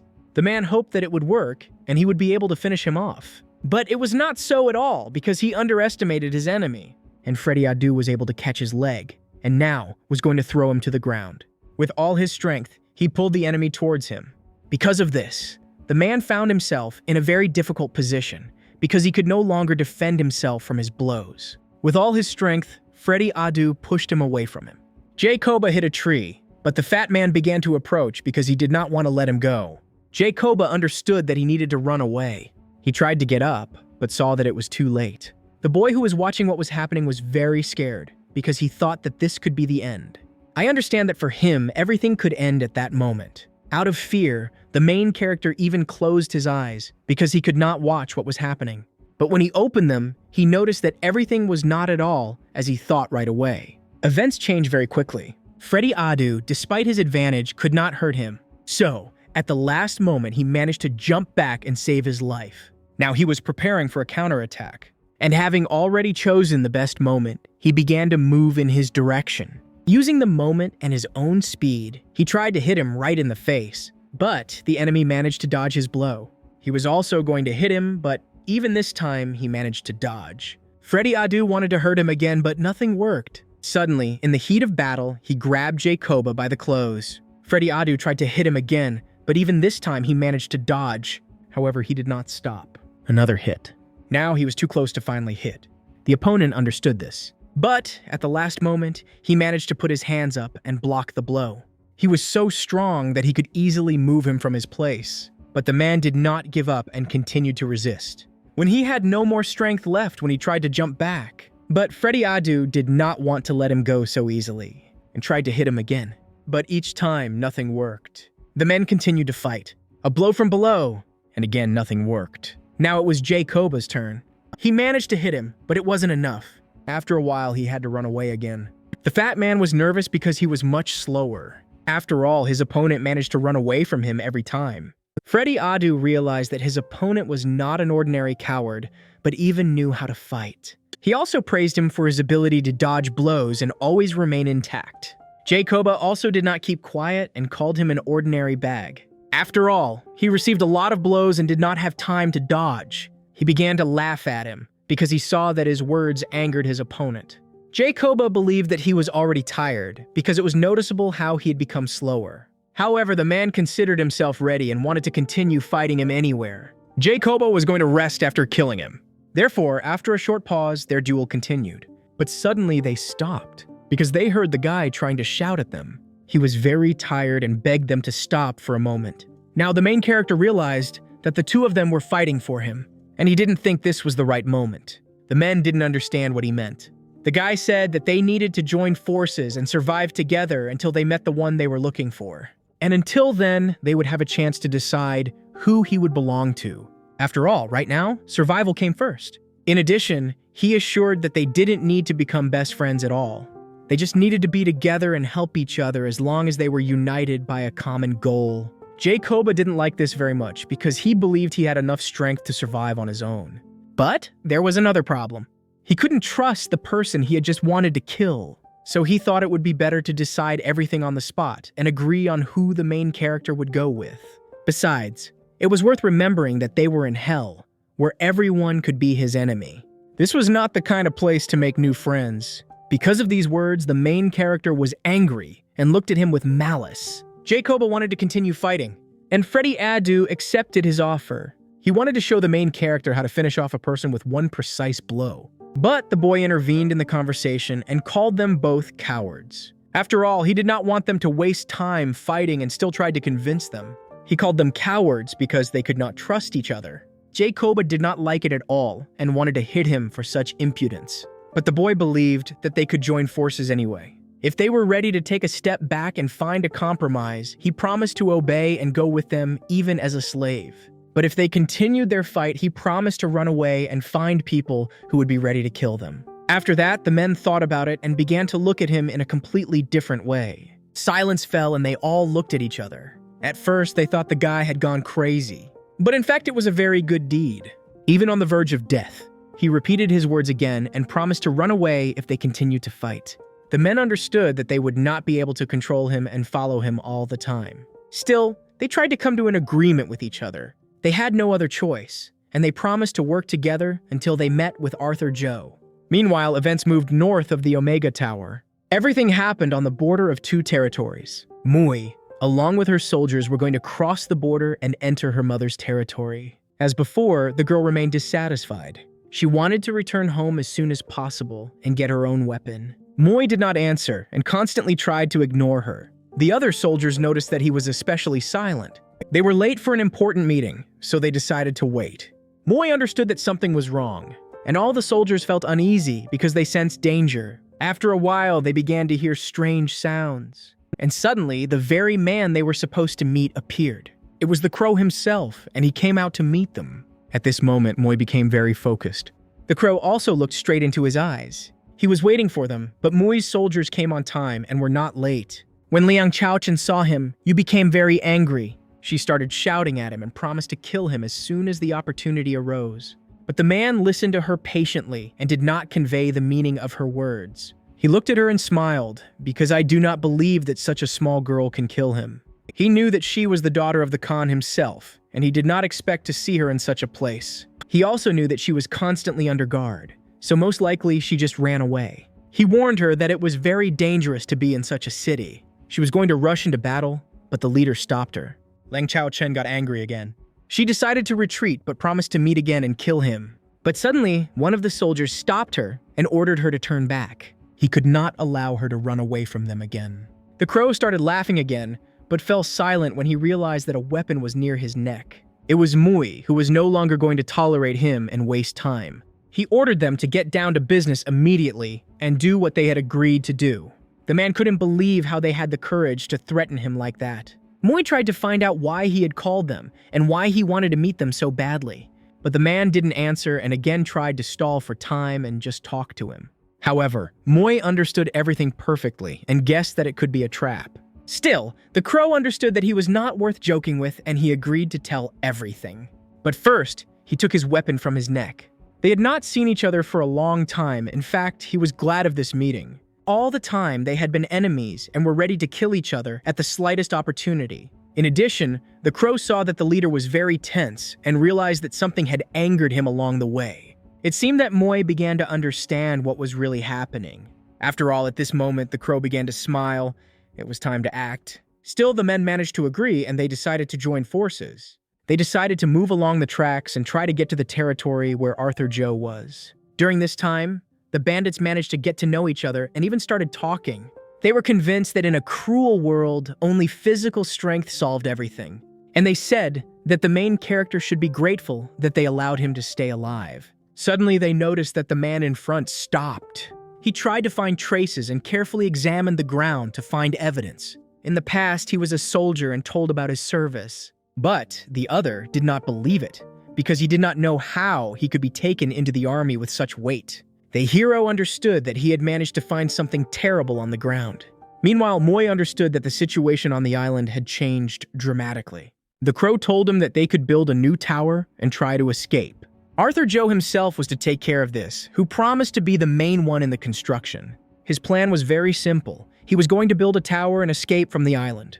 Therefore now, he tried to find allies and unite in order to start construction. The crow no longer wanted to obey him and therefore tried to rebel. For this, he also needed allies, and he tried to win the favor of the warriors of the mother. He promised to come up with a new plan and soon start a war against his ruler. Moi knew that his army had long been preparing for war, but this plan was too dangerous. In addition, he knew that even now, Arthur Joe remained very dangerous. The crow assured that he was the only one to whom he had told about his plan. Moi especially did not want Ed Arguin to find out about this. However, the crow called him an idiot and assured that he had not told him anything. Silence fell again between the people, but in the end, Moi began to speak. He promised to think about his proposal and asked not to tell anyone else about it. He was going to tell the Khan about the crow and his plan to decide whether it was worth gathering an army. The crow again told him that he was going to betray his ruler and wanted to change sides and join another army. He chose only the best option for himself and wanted to be on the winning side. Meanwhile, Seomin was closely watching what was happening. In addition, he understood that he had no chance of surviving after the journey was over, and he was glad that at least now he could enjoy life. But the men assured him that he would live, because no one would dare to kill him. Hearing this, Seomin was happy. In fact, no one explained to him how important he was. He needed to explain to Arthur Joe about his rank, and then maybe he would let him live. In addition, he could not run away, because then the men would kill him with their own hands. Suddenly, Jacoba heard a strange noise ahead. He ordered everyone to sit still and not move. In order to be safe, they needed to hide. So they started running from tree to stay hidden and hear what was happening better. He started listening and trying to understand what was really happening. But so far, they didn't see or understand anything. However, suddenly, the main character tripped and fell, causing a lot of noise. As it turned out, they were next to bandits, who immediately paid attention to the suspicious noise. The men realized that they were in danger because they heard them. And again, it was all because of the main character who betrayed them. Immediately, the bandits rushed in the direction from which the noise was heard. The man began to listen and understood that the enemies were approaching them. Moi hurried and jumped into the bushes from where he heard the noise. His warriors followed him, who did the same. And now he saw the men and realized that they could hear everything. Jacoba could not believe his own eyes because they met again. On the other side, other bandits from another tribe came. He had never seen these people on the island before, and he thought that they could be recruits. They seemed very cheerful and even smiled. In addition, the man noticed a very strange detail, because one of them had no arm. Other people also had body parts missing. Some of them had no leg or arm. In fact, they were ordinary slaves who carried heavy loads from different parts of the island. Basically, they were engaged in the exchange of goods and were couriers. People who did not want to fight and die went to this job. Other bandits did not touch them, because they would be the only ones who performed such a difficult and responsible task. Jacoba understood that they did not threaten him, so he ordered them to leave. But when the courier saw the handcuffs on his hands, he started laughing. Freddy Adu ordered the guy to give him the knife. With his help, he was going to free himself from the handcuffs. In addition, the couriers offered them water, which they had a lot of. Freddy Adu was hostile to everything, but understood that this did not bother them at all. Without delay, they gave them a bottle of water. Understanding whether they did not trust him, the courier drank it himself. By doing this, he proved that the water was normal and could be trusted. Nevertheless, realizing that he was not lying, the man decided to take water. He began to drink because during his entire stay on the island, he was terribly thirsty. In addition, the men offered them food. They helped them free themselves. Finally, the main character could move his hands and felt free. But Freddy Adu still distrusted people and did not let them get close to him. The bandits told them about their own plan and said that they were going to move in the direction of Arthur Joe. They wanted to know the way to get to him. But Freddy Adu tried to shut the mouth of the main character, who had already told the couriers too much. The guy believed that these people were safe, and they immediately offered to lead them straight to him and show them the way. It was lucky, because now they were moving in the same direction. Freddy Adu could not understand why we should not trust them, but for this, there was a lot of confirmation because they helped them and even shared their own supplies. In addition, it was a very perfect coincidence, and it seemed that some kind of trap had been set. Understanding their trust and attitude towards him, the courier promised to explain everything along the way. He began to talk about the route by which they could get to him. Right in front of them was a huge mountain that could not be overcome. They had to turn left because in the other direction was the territory of the mother, from which it was very difficult to get out alive. A few hours after the turn, a dry tree would come across on their way, and after that, they should stick to the right side. Then I will continue to tell about other clues that will help them get to their goal. The courier told about a huge temple near which there was a settlement. This was the territory where they could find Arthur Joe himself. But the route was too difficult and no one remembered it.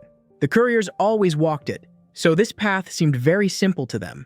The forest was too dense, so he warned that it was very easy to get lost there. The main character wanted to go with them because I don't believe they could have coped on their own. But they couldn't trust just anyone, even though they didn't look suspicious at all. Freddy Adu wanted some kind of guarantee that they would really be able to show them the way. However, they weren't sure that they could have coped on their own and not get lost. Still, the couriers agreed to show them the way and waited for them to make a decision. Still, the men agreed to go with them, but they warned them that they would kill them all if something unexpected happened. The guy joined them and also started threatening them. Meanwhile, Moy couldn't believe his eyes. All his soldiers who rushed into the bushes were also shocked by what they saw. After all, right in front of them were not at all what they expected. They were ordinary mice sitting calmly in the bushes. Now, they decided to split into groups so as not to repeat their own mistakes again, and the men set off to carry out his order. Moy decided to return to Vorin to continue talking to him. After learning about everything, he couldn't help but laugh. In addition, the moment they left, he was left alone with the girl. It was very unwise of them to leave her here with him, and he began to threaten her and said that he could kill her right then and there. Liang Chaochen was not ready for this, so she was very scared. Suddenly, Liang Chaochen was able to pull herself together. She tried to show that she was not scared at all, and she was not afraid. This made the crow smile. At this moment, other people appeared who had already returned. The crow showed her to be silent and not to talk about what had happened between them, but his behavior angered her even more. Moy warned that he needed to warn his own leader about what had happened. Also, Khan wanted to know where Ed Arguin was now, but the crow knew nothing about where he was now. If he knew anything, he would have told about it a long time ago. Most likely he was in a completely different city and was looking for fugitives. But the man understood that in fact he was just wasting his time and was not going to tell about his whereabouts. After all, he did not even hide it and made everything clear with his appearance. But he continued to insist that he would never hide this information and would tell everything immediately if he found out anything. Now he considered the leader Khan as his friend, whom he wanted to serve. But still, he promised to help. And if Khan really needed this information, then he promised to do everything in his power to find him. And now, when they finally gathered, and he wanted to take advantage of this moment, but they could not stay long, so as not to become enemies again and not to remember old grievances. Having said goodbye, the Raven was going to leave and leave them. Khan's soldiers did not want to let him go just like that. But the leader understood that the man could be useful, so he could not be killed so easily. It was necessary to return home.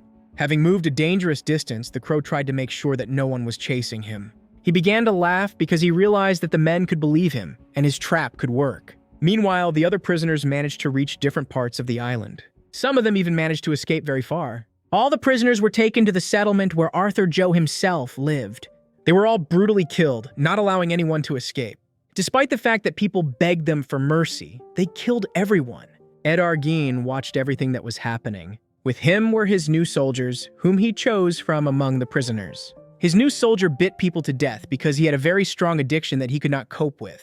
The green-haired one was also special, a former police officer, and the black one was a member of a dangerous group in the past. Ed Arguin believed that he would be very useful to his soldier. And at this time, the man who was next to him began to get angry with him again. They killed all the people, so their work was over. He ordered his assistant to reward the new soldiers for a job well done. He himself was going to rest a little.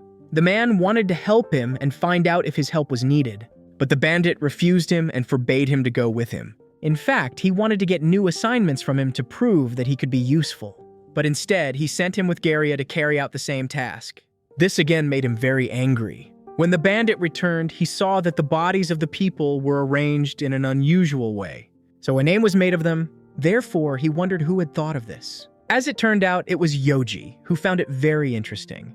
Ed Arguin started laughing because he understood that this could be a provocation. Nevertheless, they decided to go on a new mission and start searching for new fugitives. Suddenly, Vidar attracted the attention of the bandit, who had been walking behind him all the time. Seeing him, he simply went crazy and decided to attack him.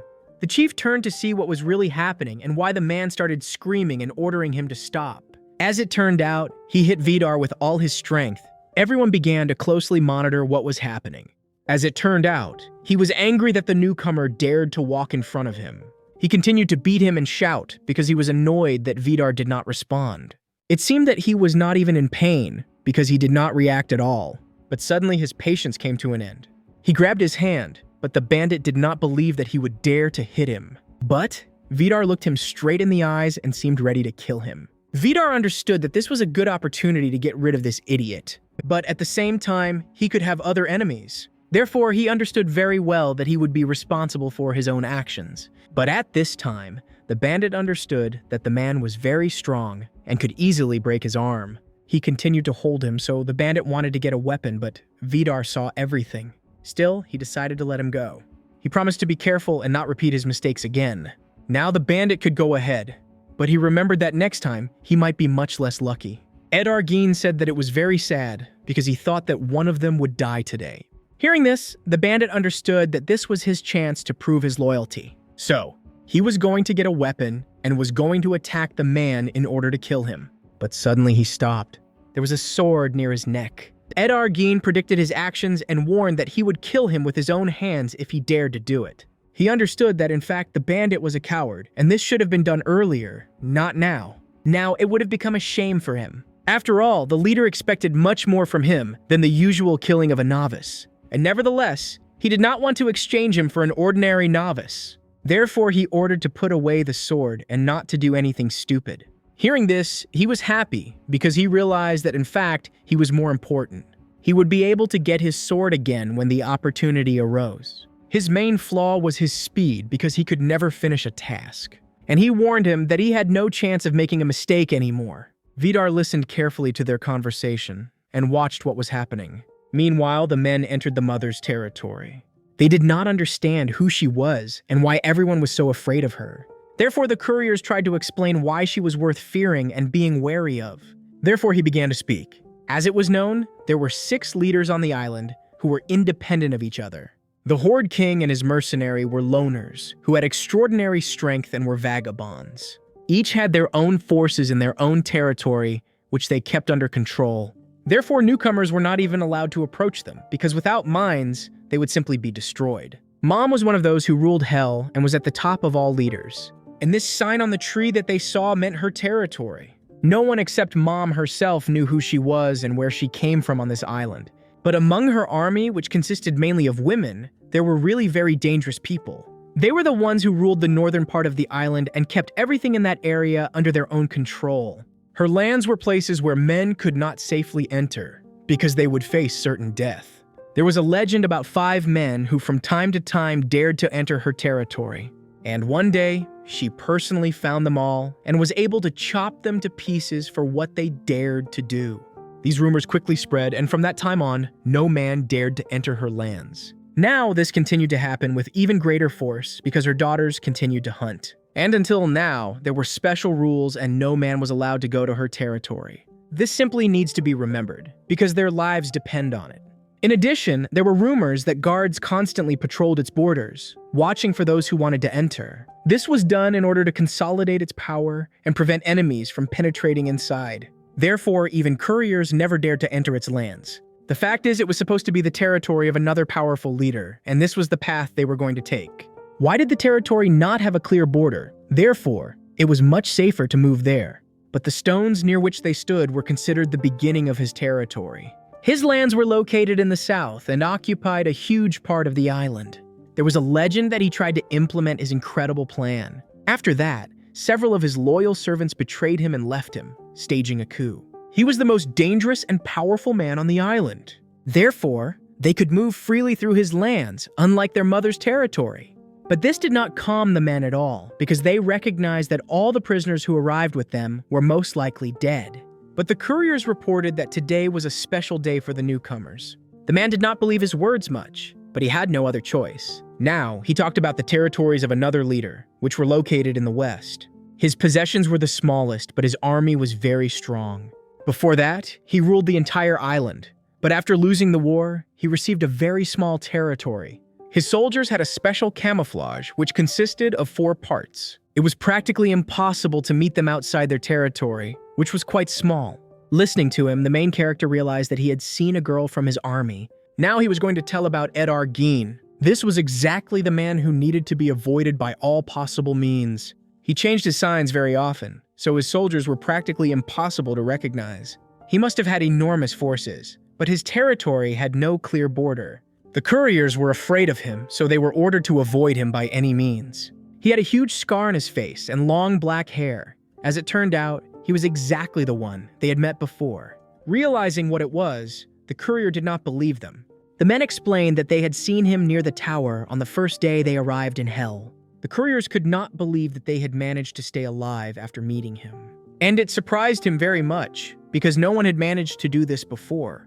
Edar Geen was the last of the main leaders on the island about whom they had told. If they had already met him, then they knew how thoughtless and dangerous he was. And he was the person who was best suited for this dangerous place. Now, they knew about all the most dangerous people on the island. If they wanted to live, they had to avoid meeting them at all costs. After that, they were going to move on. In front of them was a large stone in the shape of an egg. The stone was so huge that they seemed like tiny ants next to it. This was the stone that was supposed to show the way, and now they needed to turn left. On the way, he promised to tell them a lot of interesting things about the island and how to survive here. But suddenly, he told about another dangerous killer on the island. This was a cannibal bandit who had recently increased the number of his victims. There were few such cannibals, but it was necessary to remain on guard. They ate human flesh and used people as sacrifices, therefore, they were especially cruel. And very soon they have to hold their new ceremony, so they will need new people.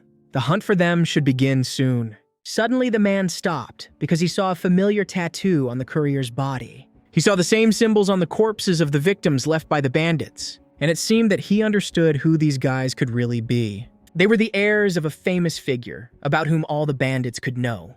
The guys did not expect that he would be able to declassify them so quickly, but they began to laugh. But he warned that he did not want to tell about it from the very beginning. And he continued to laugh all the time, which raised a lot of questions for himself. And here, he began to say that one of them was too heavy. He meant the fat man.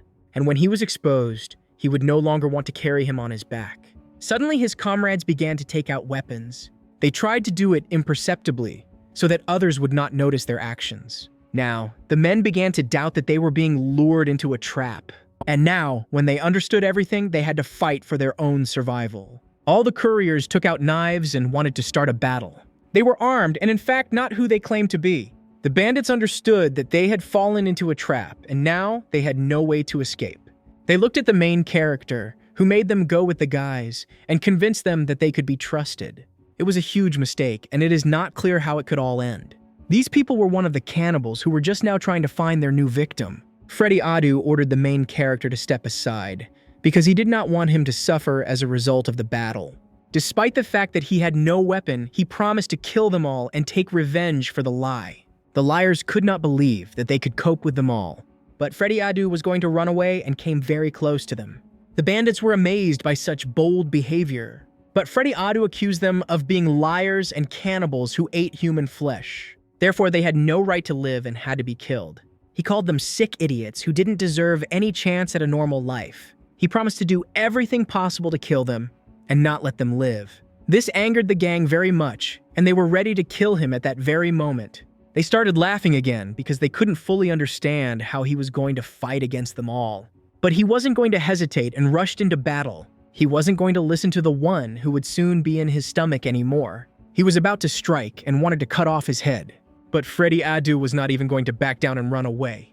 At the last moment, he simply grabbed his hand and began to squeeze it with such force that his body trembled with pain. His weapon simply fell out of his hand. The man began to scream from the incredible pain and the force with which he squeezed his hand. Freddy Adu caught the knife and was about to strike back. Finally, he again accused him of all the crimes he had committed and cut off his other hand. From pain, the man began to scream. He didn't understand how the newcomer managed to become so strong and defeat him so easily. But he wanted them to feel the same way their victims felt. Meanwhile, Khan's soldiers started to move after meeting the crow. Just now, they were moving towards their territory and were about to meet their own leader. They were in a big hurry because the news was very important and they wanted to convey all the information. However, Liang Chaochen felt very uneasy. She felt like someone was watching them, so she ordered everyone to stop and look around. The men listened to her because they also understood that the situation was very tense. However, they did not notice anything and did not understand that she could see something so terrible. In fact, she could not stand it anymore and was going to tell everything. But no one understood what really happened. The girl replied that she needed to go to the toilet, so she told them to wait for her. She herself returned to the same place where she had left the boy waiting. She hoped that he was still there and waiting for her. Therefore, she carefully approached the hollow in the tree and was going to check if he was still there. She very quietly turned to him and wanted him to recognize her by her voice. But no one answered, so she came closer to check what was happening. There was no one inside. She couldn't believe her eyes and couldn't understand where he could have gone. The girl thought that they had found him even now that he was dead. The situation was very scary because she understood that he wouldn't be able to protect himself. She liked him so much that she wanted to see him again. Liang Chaochen, that he couldn't go too far. Therefore, she might have a chance to find him. Meanwhile, the men continued to wait for her. They didn't understand why she didn't come out of the bushes for so long and thought that she had just fallen asleep. The leader was already starting to get nervous and wanted to follow her. He tried to shout to her and ask how long they would have to wait, but no one answered. He started shouting to her again with even more force, but even this time everything was quiet. Now, the men were really scared and thought that something terrible might have happened. They rushed into the bushes to try to find her and protect her in case of danger. Carefully, they began to examine the entire area around them, trying to find any traces. But there was no one around and she left no trace. They carefully examined the entire area around them, but again they saw nothing. In addition, the men tried to shout to her, but it, as before, did not answer and remained silent. Now his patience was almost over, and he became really angry. Suddenly he heard a whistle, and immediately began to move in the direction from which the sound came. It seemed that they could hear her and understood that she was very close. The sound came from the hollow they were approaching. Near the tree, they saw a note that she had left. She wrote to them to go first. The men did not understand what to do, because soon the sun would set. But they could not leave the girl alone in the dark forest. On the other hand, they could not stay either because it was very risky and it was impossible to risk the whole team. And if the people of other lords found her, they would definitely kill her, because she was the daughter of the leader himself. And this was a good opportunity to take the prisoner and blackmail him. Still, he was going to return and tell the leader about everything that had happened. He left 2 people who were responsible for her to search for her. The search was to begin the next day because now staying here was very dangerous for all of them. They believed that the girl was not someone who could be caught so easily. But they did not even think that just now she was in serious danger. After all, without realizing it herself, she had fallen into a trap. The girl realized it too late because now she would not be able to free herself on her own. The rope on her leg began to tighten. Liang Chaochen lost her balance and fell to the ground. From a strong blow to the ground, she lost consciousness, and the rope began to lift her up. She was trapped and could not free herself. Suddenly, she heard the voice of the man who had set the trap. Seeing that he had managed to catch the man, he was happy. It was a cannibal who had been waiting for his victim for a very long time and could not believe that it had finally happened. That same evening, he tied her up and brought her to his own territory. They had already lit a fire and were preparing for dinner. The girl was supposed to be their dinner, so they were preparing to eat her. The bandits were very hungry, but when they realized that they had caught the meat, they were happy. She tried to free herself, but she could not do anything. The men did not take their eyes off her and watched so that she would not escape. She tried to move away from them. Liang Chaochen did everything possible to try to untie the rope and free herself. She shook her head, but nothing worked. The bandage on her hands was too strong, so she could not tear it. Because of this, she became very angry, because she understood that she had made a terrible mistake. She fell to the ground and tried with all her strength to free herself. Or where you just watched her hopeless mistakes. Finally, it was time to cook dinner. Liang Chaochen understood perfectly well what awaited her and what a terrible situation she was in. She simply could not believe that everything would end like this for her, and the hungry bandit simply watched her. He was going to hit her right in the face so that she would finally calm down, and so, delaying, he began to beat her. He continued to beat her on the head until she lost consciousness again and calmed down. After that, he simply returned to his people. They continued to sit and talk, and the girl lay on the ground and did not come to herself. Meanwhile, the events moved to the main temple, where Khan lived. When he was told about what happened to his daughter, he could not believe a single word. He understood that his daughter was a child. She could not be sent away. The chief understood that he was to blame because he was the one who let her go and did not follow her. However, Khan did not consider him guilty because he knew his daughter well and that she did everything she wanted. He reported that she did not even need to be looked for and forgot about this matter. After all, he wanted her to finally start taking responsibility for her actions and feel all the danger she would be in. It was a very difficult decision for him, because any father will always worry about his child, and he believed that in a few days she would return on her own. It was also difficult for the man to make this decision, but he decided to agree with him and not look for her. But he had some doubts, and he did not know for sure whether she would be able to return again. It was understandable that the father wanted, but she had learned her lesson. But for him, she was also like a daughter, so he wanted to send a unit to search for her. Khan did not like these words very much, but he calmed down a lot and decided to trust him. Still, people should start looking for the girl right now. Meanwhile, Freddy Adu held a weapon in his hands. Other enemies could not understand how he managed to deal with them so easily, but it all ended very quickly, because they managed to kill all the cannibals and their bodies were lying on the ground.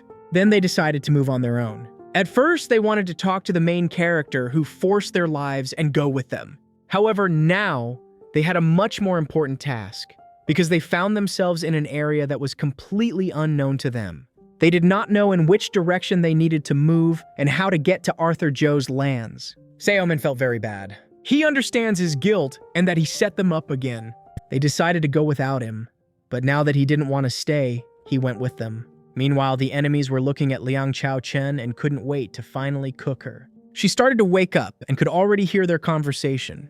They were carrying her to another place and were going to perform a special ritual and then start cooking her. Meanwhile, they already realized that it was the daughter of the Khan himself who was the only girl in their army. And most likely, she was very young. This made the cannibals even more, because they especially like to eat young girls. However, they did not know what could happen to them after Khan found out about everything.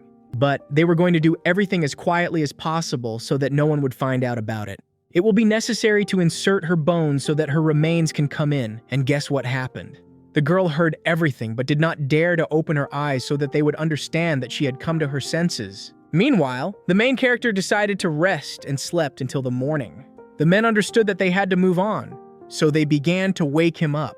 When the hero did not wake up, he wanted to sleep for a few more minutes. He got very angry, so they started kicking him and forcing him to get up. They were not going to listen to him and give him a few minutes. Therefore, they began to count until he got to his feet. They were angry with him because he allowed himself too much, because now they were in a very dangerous situation and were on someone else's territory. They had no plan at all, so they had to think of what to do next. They did not know which direction to move, but they understood that they had to find Arthur Joe at any cost. They understood that they had made a mistake, because they killed the only people who knew the way to his village. But Freddy Adu did not want to take any of their minds with him and let them live. Because of this, they started arguing with each other again. But on the other hand, they had lost their last hope of reaching his settlement, and now they would have to wander. The only thing they knew was the information they had given about the route to his house. And even though they had been exposed, they knew the direction they had to go. It was lucky that they had given the full route because much of it turned out to be true. And even though they had only told it to gain trust, their words were true. Therefore, there was a high probability that they would really be able to reach his house. And now they knew exactly the direction they had to go. Suddenly, they heard a strange noise again. This immediately alerted and who drew attention. The men began to carefully examine the area around them, and they realized that the sound was coming directly from behind the trees that were in front of them. The guy began to watch what was happening, but he did not think at all that he could be noticed, so the bandits tried to hide him. With all their strength, they pulled him behind them, or hide in the bushes and wait out the danger. They began to cover his mouth so that the guy could not scream and did not give them away. As it turned out, cannibals were moving in their direction, carrying a girl with them. They did not suspect at all that they were being watched the whole time. Although they were careful, they did not think that there could be anyone in this territory. The men watched her every step, but she did not dare to attack them. They did not know how many there were and how strong these enemies were. The guy could not believe his eyes because he saw a familiar post. And very quickly, he realized that this was the same girl who saved his life. He began to break free because he did not want her to be killed. He tried to explain to the man that it was she who saved his life and now she needed to be helped. Because of this, the bandit began to get nervous because he understood that the main character could betray them again. Also, he did not take his eyes off them and watched every step. Finally, they disappeared and people were convinced that it was safe now.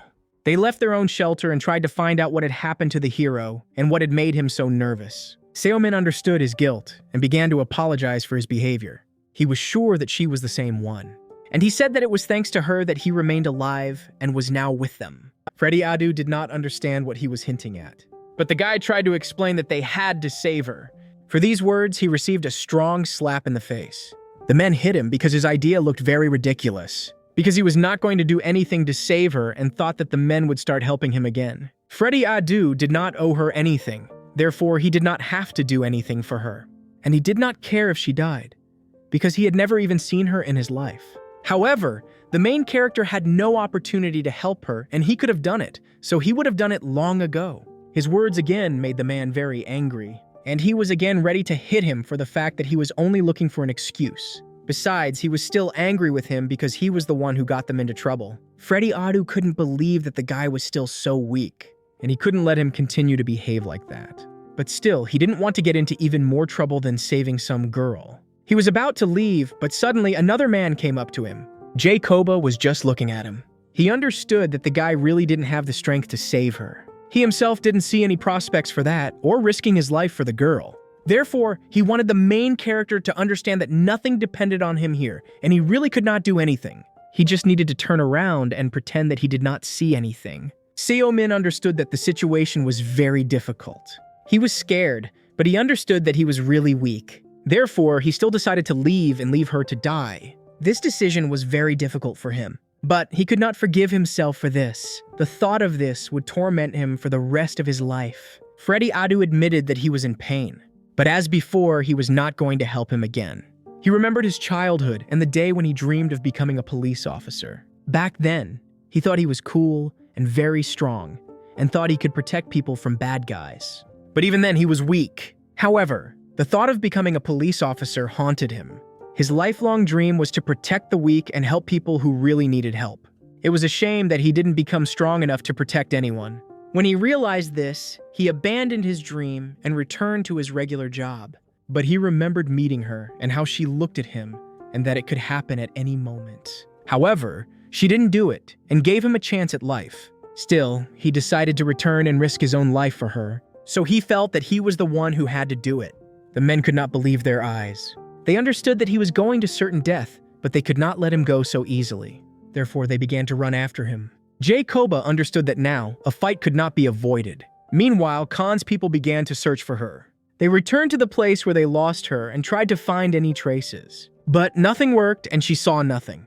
There was no sign of her presence at this place. Therefore, they decided to return and not start the search from the beginning. But the leader understood that they could move in that direction and search in the wrong place. Therefore, they could not simply turn back and had to continue at any cost. In addition, when they could not simply abandon the search and return lower. In addition, they were in foreign territory, which required permission because staying there was risky.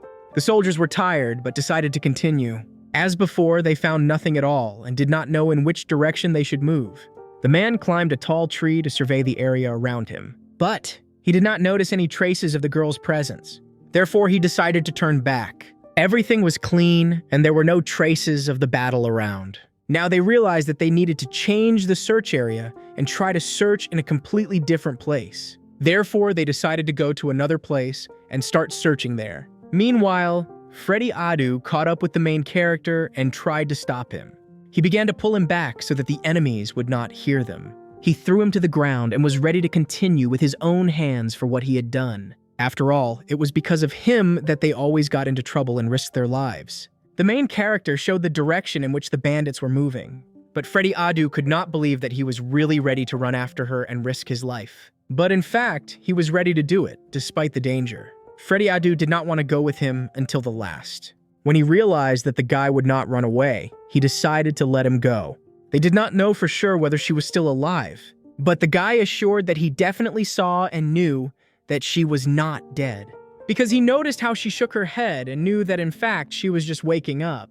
In addition, he could not get rid of the feeling of guilt that constantly plagued him. Still, Freddy Adu decided to go and see if it was possible to save her, and if she was still alive and could be helped. Hearing this, the main character could not believe his words. Suddenly, another man also approached him. He also decided to go and try to save her if it was still possible, although he was still angry with the guy. However, he began to respect him for being willing to risk his life to save someone who had once helped him.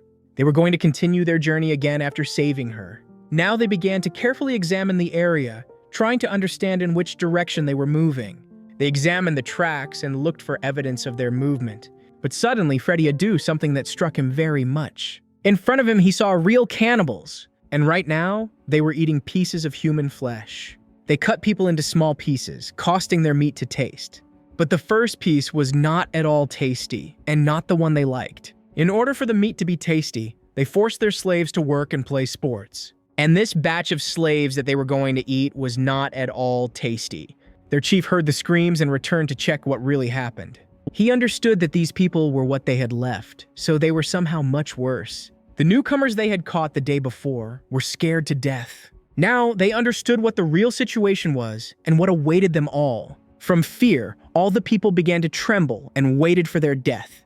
This is even more, who could not wait to start eating their meat. Freddy Adu could not believe his own eyes when he saw this. Before him, he saw the prices of the bandits who brutally killed people. They were merciless killers and cruelly abused their victims. In addition, they performed terrible rituals of sacrifice. And they realized that they were one of those they had met and killed the previous day. The sacrifice ceremony was about to take place right now, so all the bandits were preparing for it. Freddy Adu was a criminal, but he couldn't understand how people could be so cruel.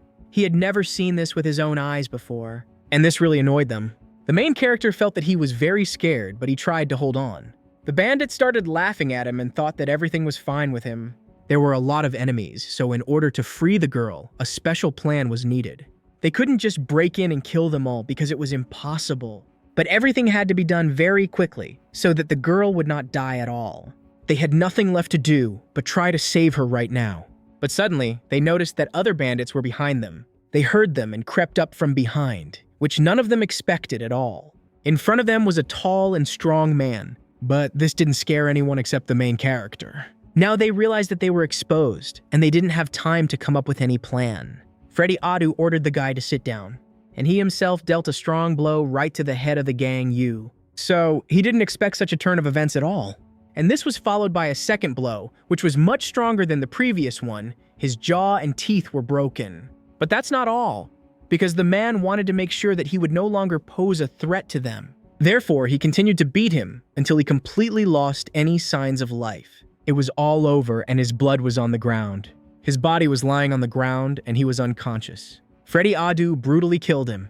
He couldn't believe that this man could be capable of such things. Freddy Adu was tired of hiding and was ready to fight these men.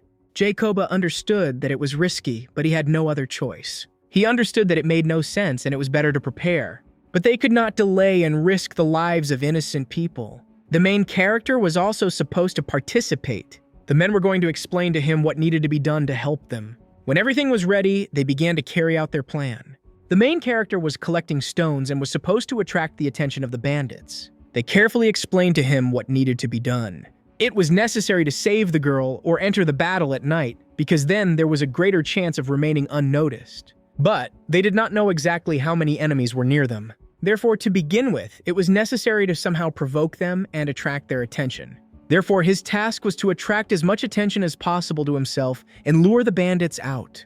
The guy began to whistle, and the operation began. In addition, he threw stones with all his might.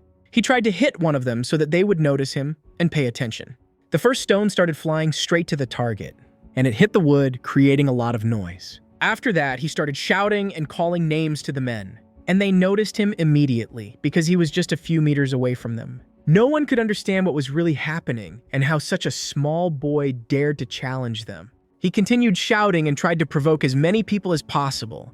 He was explained that he needed to say a lot of words to get their attention. He continued to call them names and call them stupid idiots.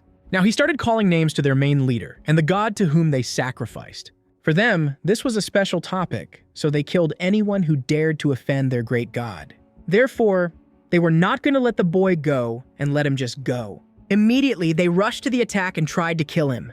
The boy did not even expect that he would be able to attract their attention so quickly and easily. And when he saw that they began to pursue him, he began to run away. But the men were not going to let him go so easily. Almost everyone who was in the camp began to pursue him and tried to catch up. Before that, the men explained to him in which direction he needed to move. The main character had to meander between the trees so as not to be surrounded. It was obvious that they would try to split into two groups in order to capture him. Therefore, his task was simply to run and not let himself be perceived at any cost. And they would do everything possible to kill them from behind. The guy understood that the girl's life depended on him, so he agreed to this dangerous idea. At that moment, he started to run but saw that the enemies were catching up with him. In front of him was a tree, and he knew that his friends were hiding there, waiting for the enemies to appear. Now, he needed to turn around and start running in the other direction so that they could leave their shelter and pursue them from behind. So when he made a sharp turn and started running in the other direction, the bandits did not expect this at all, but they had no other choice. So they also turned and tried to split into two groups. Everything was going perfectly and exactly as the men had planned from the very beginning. They carefully watched what was happening and waited for the right moment. And when this moment came, they left their own shelter and started running right after them. The guy tried his best to run away from them. However, he understood that soon his strength would run out and they would be able to catch up with him. The enemies were almost there, but as before, he continued to change his direction and move unpredictably. Therefore, they decided to split up again and try to change their route to catch up with him. In another place sat Freddy Adu, who was waiting for them and was also ready to attack. He saw enemies running past him, but waited. There were a lot of them, and they were all chasing the main character. But suddenly, the last of them noticed that something was wrong. However, he did not have time to react, and Freddy Adu's hand pulled him towards him. Another noticed that his partner had disappeared somewhere. He stopped to check what had really happened to him. But turning around, he saw that he was nowhere to be found. He did not even suspect that Freddy Adu was sitting right in the bushes behind him. He held the man, but for now he left him alive, so as not to make a noise. He tried to strangle him so as not to let him scream, and waited patiently until he ran out of air. The bandit understood that something was wrong here, but when he saw nothing, he decided to continue the pursuit. He thought that he had just dreamed, but turning around again, he saw Freddy Adu, who began to approach him. He was close, and now, the bandit had no chance to escape. He killed him, and the others, not suspecting anything, continued the chase. But Jacoba was already waiting for him. He began to strangle him, not letting him break away and escape. With one strong movement, he broke his neck without any extra noise. The enemy was dead, and now he could move on and start killing other enemies. Jacoba did not stop and immediately started catching up with another man who was ahead. He was going to do the same to him and wanted to kill everyone one by one so as not to draw attention to himself.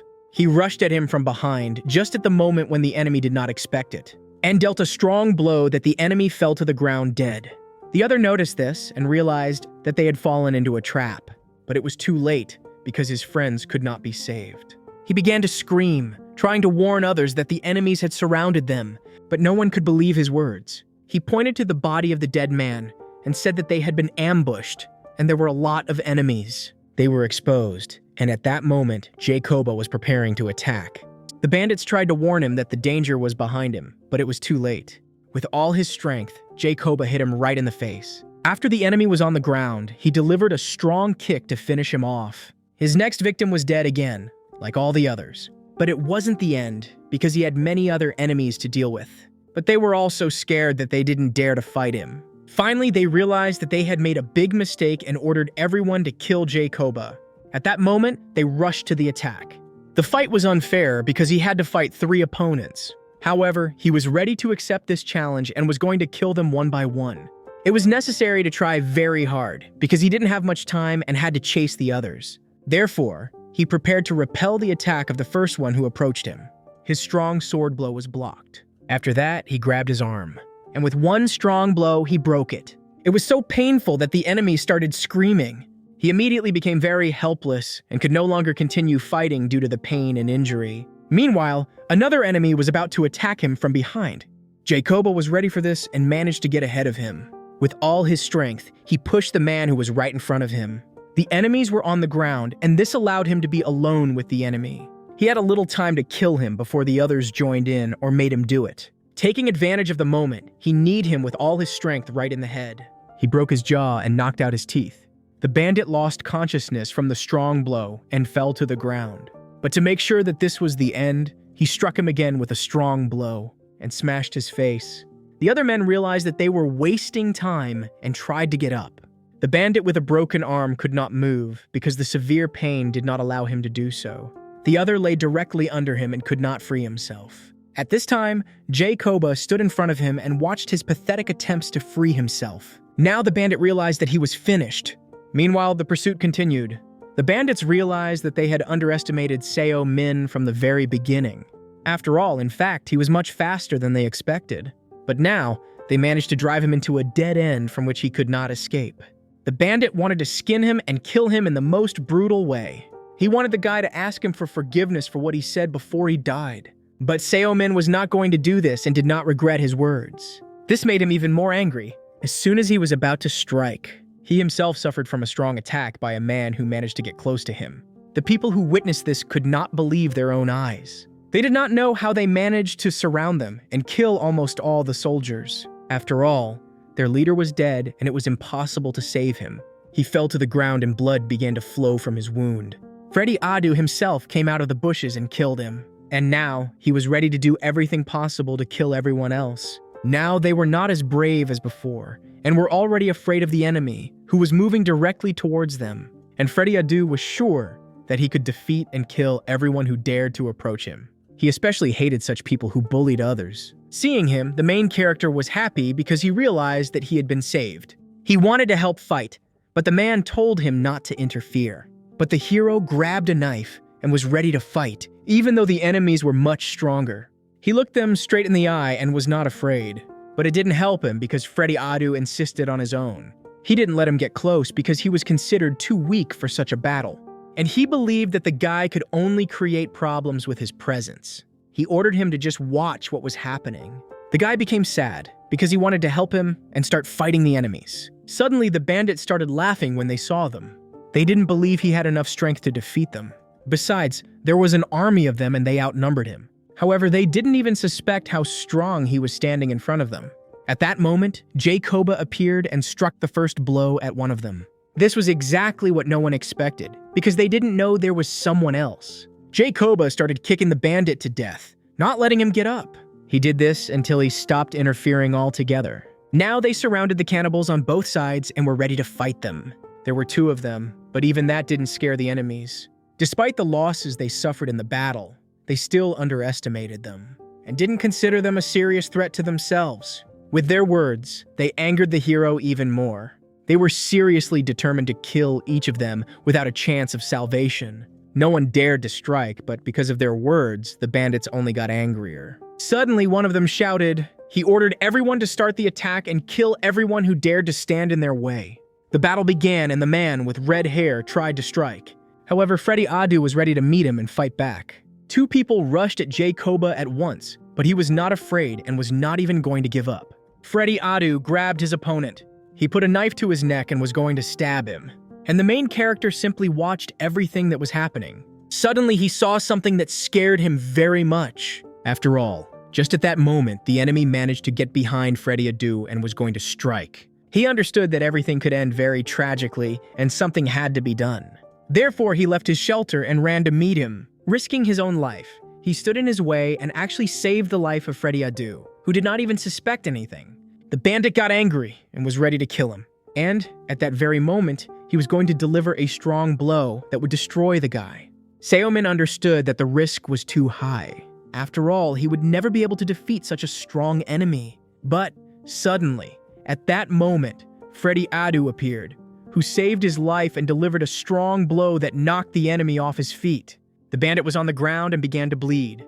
Freddy Adu looked at him and was angry. After a while, the fight ended. The men looked at the bodies of the dead bandits who were lying on the ground. After that, he approached the main character and angrily looked straight into his eyes. The guy understood that trouble awaited him and began to smile. However, the man was not going to praise him for saving him. The hero was upset because he wanted to do the best and even risked his own life for this. Freddy Adu did not understand why he thought before entering into a relationship with him. But could the boy live with this all his life, knowing that he had killed a person? Therefore, he again warned him that he needed to think carefully before killing a person. After all, he was back to himself, that it was not easy at all.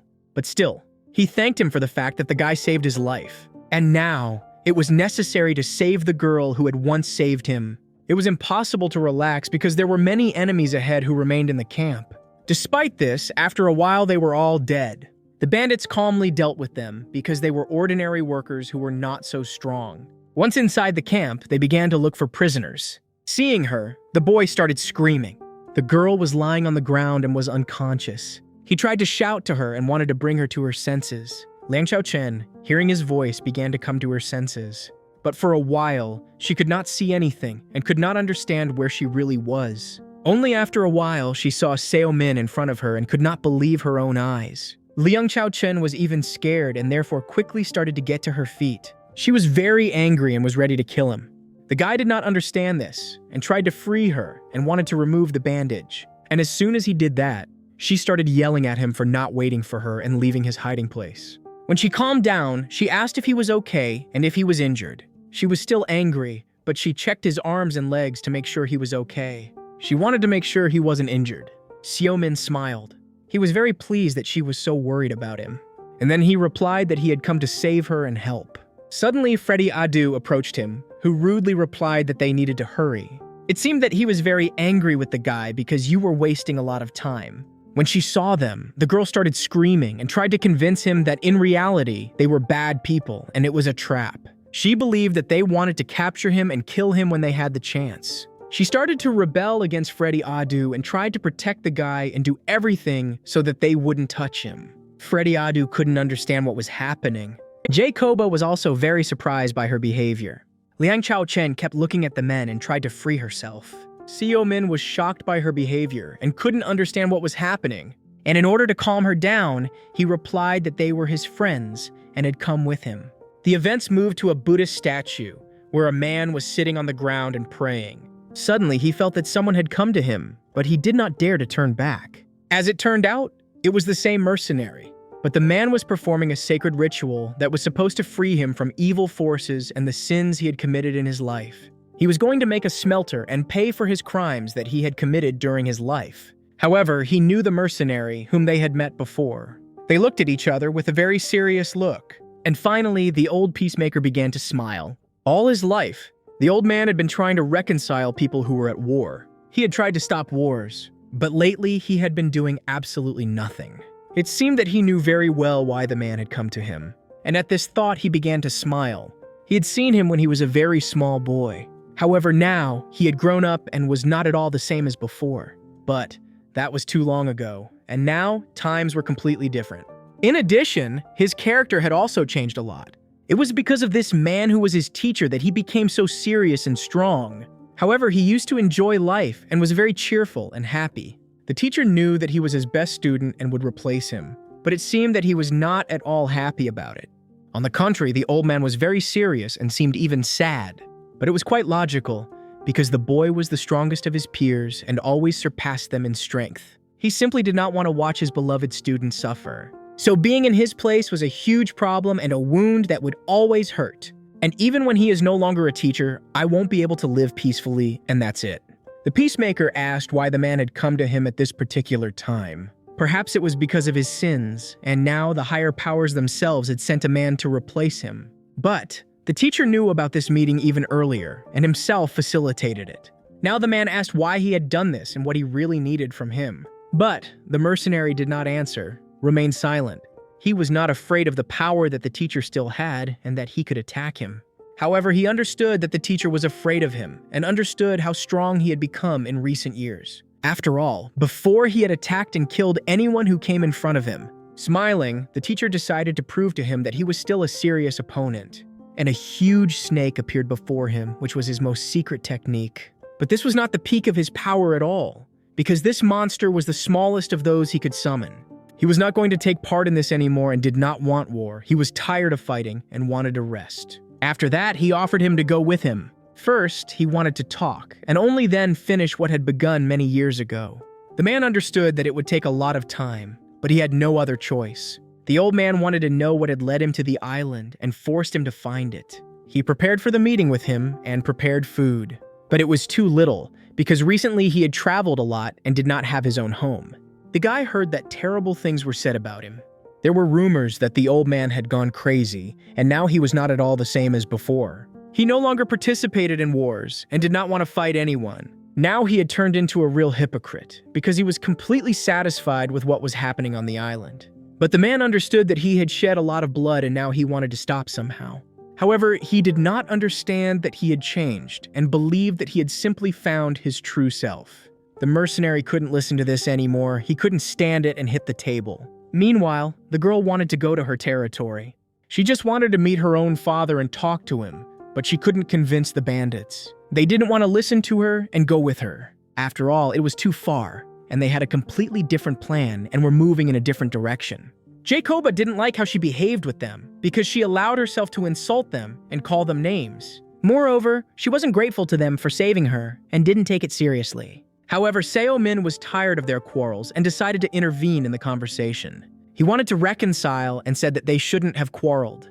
He wanted to convince the girl that the men who saved her were safe and had no intention of harming him. He was simply moving with them to meet the leader of the island. After that, he turned to Jacoba and asked him to keep himself in check, and reminded her that it was this girl who saved his life, and now he would simply thank her for the service. He was the one who should have followed her because the bandits simply saved her by helping him. Therefore, it was the main character who should have followed her, because all responsibility for her life now fell on him. Hearing this, he was very surprised, because he understood that he could not even protect himself. But he had no other choice. They left the camp, leaving behind a huge number of corpses. Meanwhile, the real leader returned there and even believed his eyes. He was shocked that someone dared to violate their sacred ritual and kill everyone who conducted it. He was angry because it was too much and was going to punish the one who so boldly invaded their sacred lands. The demon was not going to forgive anyone for this, even if the devil himself did it. The people who came with him were also shocked by what they saw. He ordered them all to unite and begin searching for the one who was involved in the massacre. Now their task was to take revenge, regardless of who the enemies who committed it were. He ordered to find them as soon as possible and bring them to him, alive or dead. The mercenary did not believe what his teacher said. For many years, he respected him and believed that everything possible should be done to reconcile the warring nations. However, now, he was disappointed, and the truth that had been with him all his life turned out to be an ordinary lie. All his words meant nothing, because the teacher himself refused them and chose a different path. The peacemaker did not answer anything and simply remained silent. He wasn't even going to deny his words. After all, he understood that all this was true.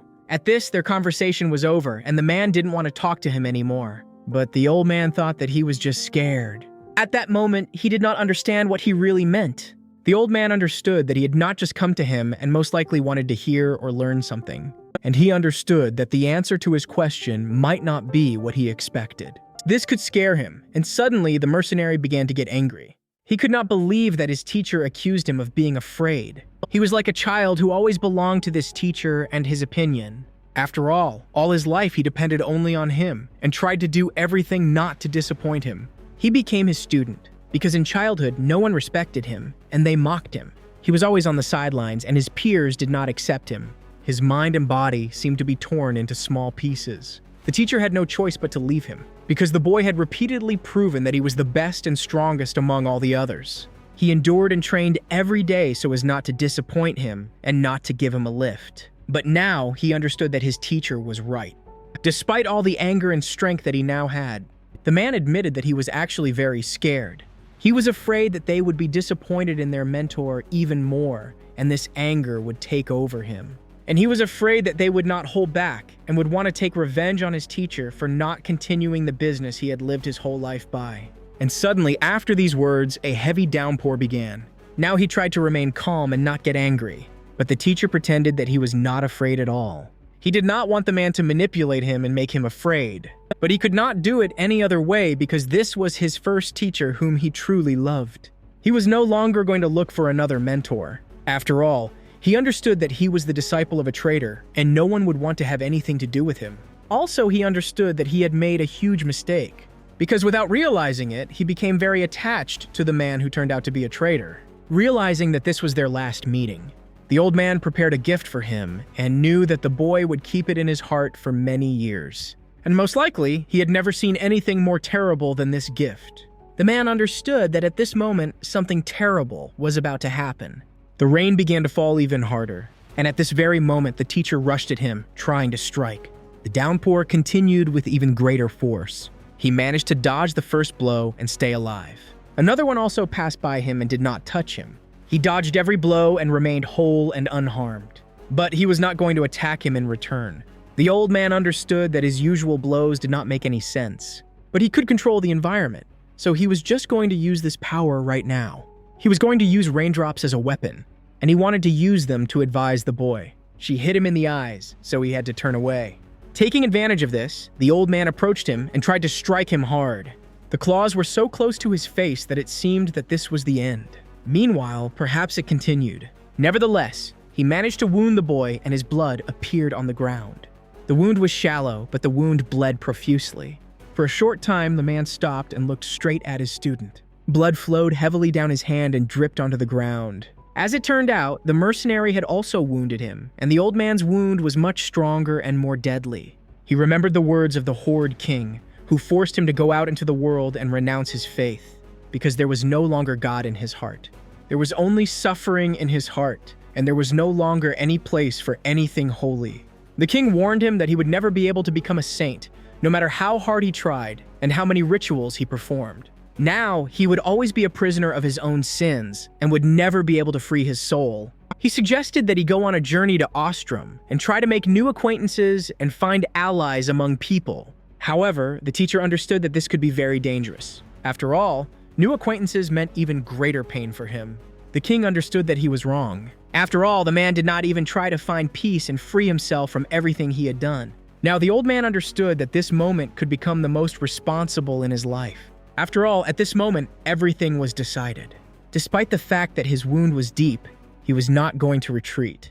And he wanted to continue fighting with him, so he took off the cloak that was hindering him. To finish, he wanted to take his student with him and not let him escape. Meanwhile, a downpour began to fall on the entire island. The bandits did not stop and continued to search for the people who were involved in the murder of their people. They wanted to return because of the heavy rain that did not allow them to continue their search. But the leader did not allow them to return because they had to take revenge no matter what. Moreover, they did not want to let the enemy escape even further and hide. The leader believed that the downpour had started for a reason. It was a sign, so they decided to return and begin preparations for the continuation of the ceremony. And they were to continue looking for the killers, but after the sacred ritual. Everyone liked it very much. Therefore, they returned. Meanwhile, the main characters were hiding from the bandits and were grateful that they had returned. After all, they were caught a little later. In order to hide, they made a special disguise for themselves, which allowed them to remain in hiding. In any case, now they were in very great danger. After all, they knew that the cannibals would definitely not stop, and sooner or later, they would continue their search until they found them. Therefore, they had to be as careful as possible. After all, this island was much more dangerous than they thought. Meanwhile, the king of the horde was very surprised when such a heavy downpour began. He did not expect this at all, and he knew that something terrible had happened on the island because such a terrible downpour never started just like that. And he understood that there were evil forces around the old teacher. Suddenly, he heard a strange noise behind him, and he saw his mother's warriors. Right now, they were searching for enemies on their own territory, and they didn't expect to meet him in such a place. They stood opposite each other, but no one dared to approach. The woman approached him cautiously. The man replied that just now, he was trying to find an old teacher who was in danger of dying. Her daughter wanted to attack him, but the girls were not stopped either. The girl replied that just now they were trying to find Ed Argeen. After all, he appeared again and dared to enter her territory. And they were always on very bad terms with him and tried to kill each other at the slightest opportunity. It seemed that the king was not at enmity with his mother. He said that he would return soon and come to her when I was there. And it will happen when the downpour ends. Having said goodbye, he went in his own direction. Mom also turned around with her own tribe and were going to continue the search. The man looked at them and understood that the situation on the island was very difficult now, because it would be very difficult for the living, because soon the war would begin. After a while, the downpour stopped. The mercenary stood in front of his former teacher. He was badly wounded and began to bleed. The man sat on the ground and understood that he no longer had a chance to save himself. He admitted that all his life he had only thought about himself and had made many mistakes. It was at this moment that he realized that his life was forever ruined, and he was not ready for this. However, now, it was impossible to change anything. He was sorry that he had never thought about his student. And at this moment, he realized his mistake and regretted only this most of all. But even now, he was not satisfied, because the mercenary was disappointed in him. He did not need any apologies from his teacher, and he was not going to listen to him. He simply wanted to forget about him, like a terrible dream, and he was going to leave, leaving him to die. After all, the God in whom he had believed all his life was now dead, and his teacher could continue to enjoy his hypocritical life. So in the end, he just left him. The teacher realized that in fact, the boy had become ruthless. After all, he taught him to never forgive and never forget his enemies. But now, he realized that the boy saw him. The teacher realized that he was very wrong, because he did not see such a strong potential.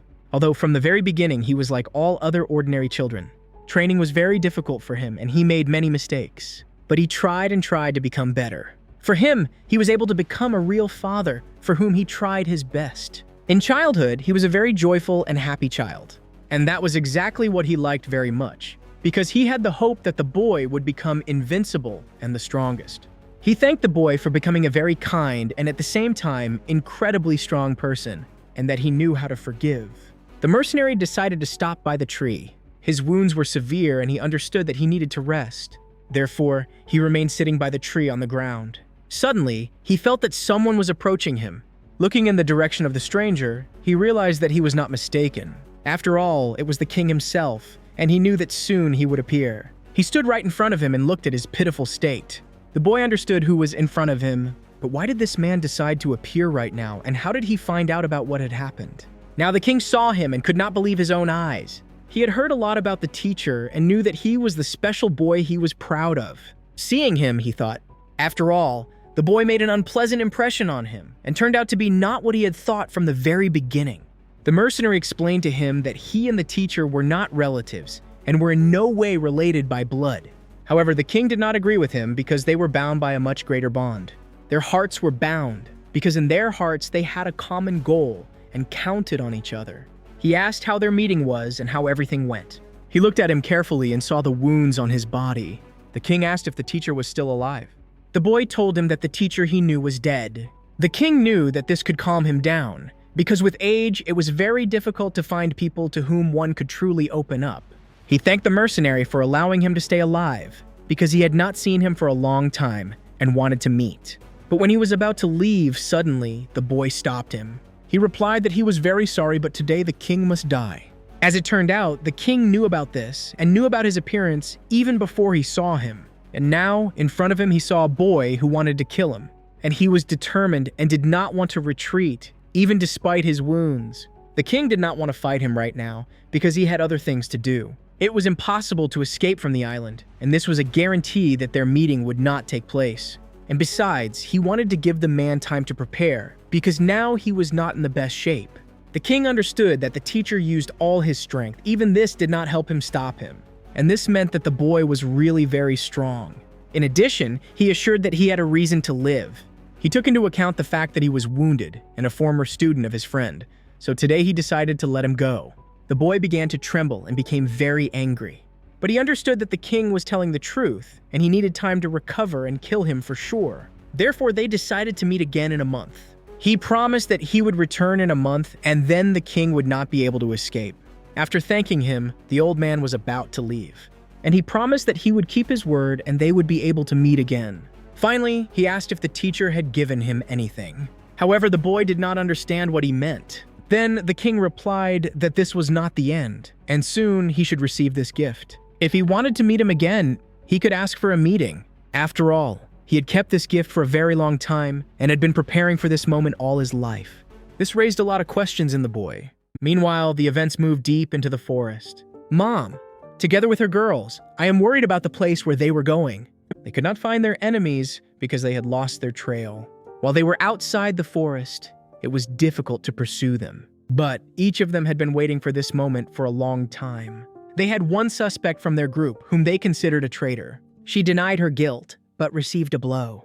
The men ordered her to watch her tongue and not say anything unnecessary in the presence of her mother. For this, she could be killed and severely punished. And the girl, who was the youngest daughter of her mother, wanted to do it. Seiko, who was the 12th daughter of her mother, asked for forgiveness for her shameful behavior. But she was not angry with her at all, but on the contrary, praised her. She wanted to go back and cook a delicious dinner, and the younger daughter thought that she would still be punished. In the tent, it was very hot. It was at this moment that the man was able to be alone with the girl.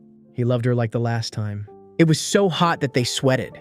He was very rough and strong, and that was exactly what she liked so much. She screamed with pleasure throughout the tent, so loud that the other people in the camp could easily hear them. The man finished. He was able to last a very long time. The girl liked everything and thanked him for this night. She wanted this every day and was ready to spend all the time only with him. Suddenly, she saw him naked again, and she threw herself into his arms.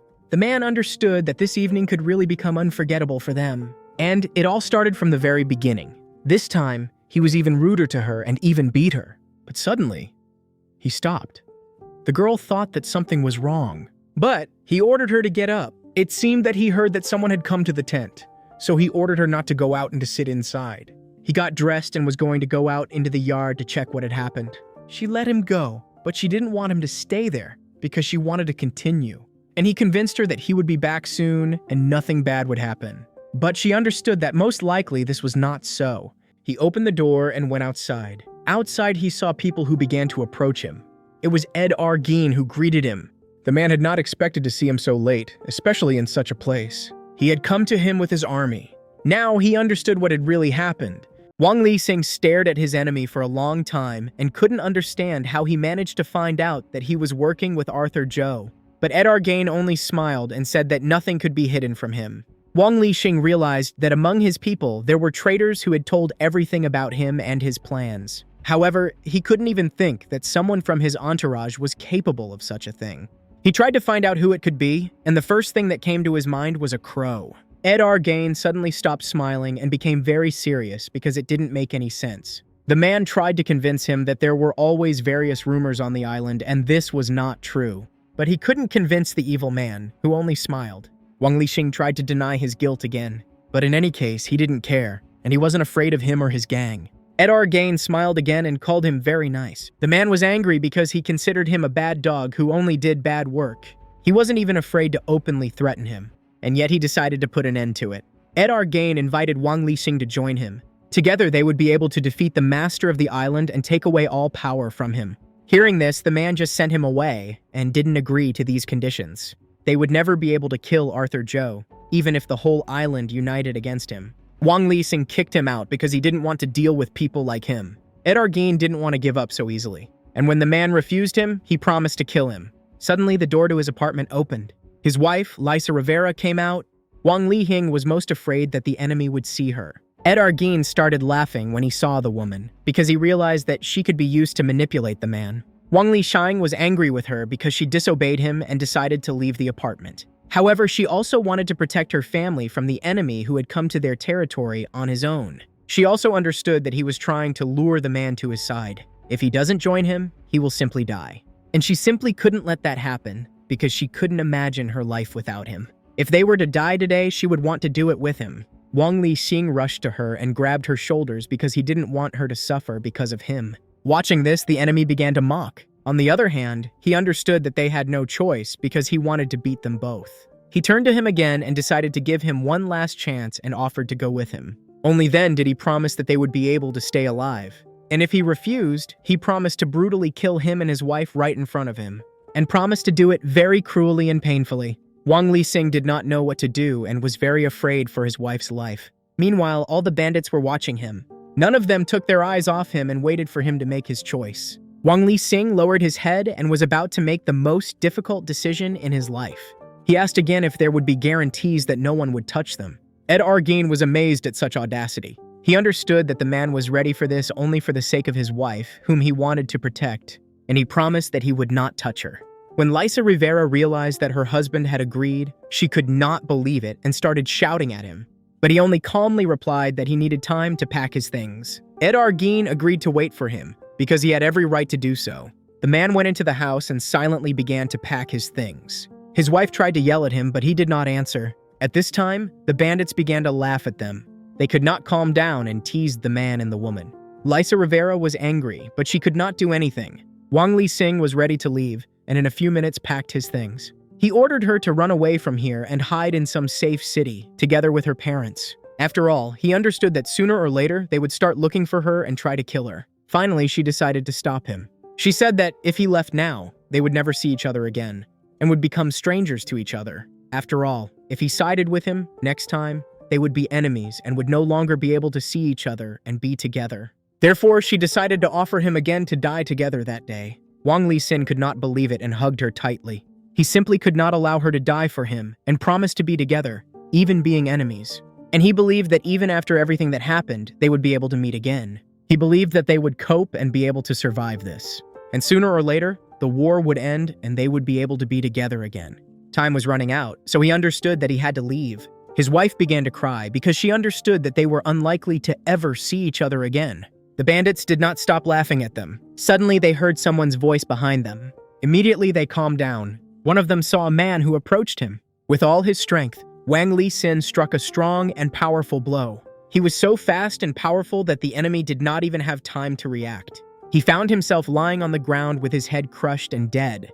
Ed Arguin just silently watched what was happening, and saw how the man who was standing next to him was breathing very hard and trying to calm down.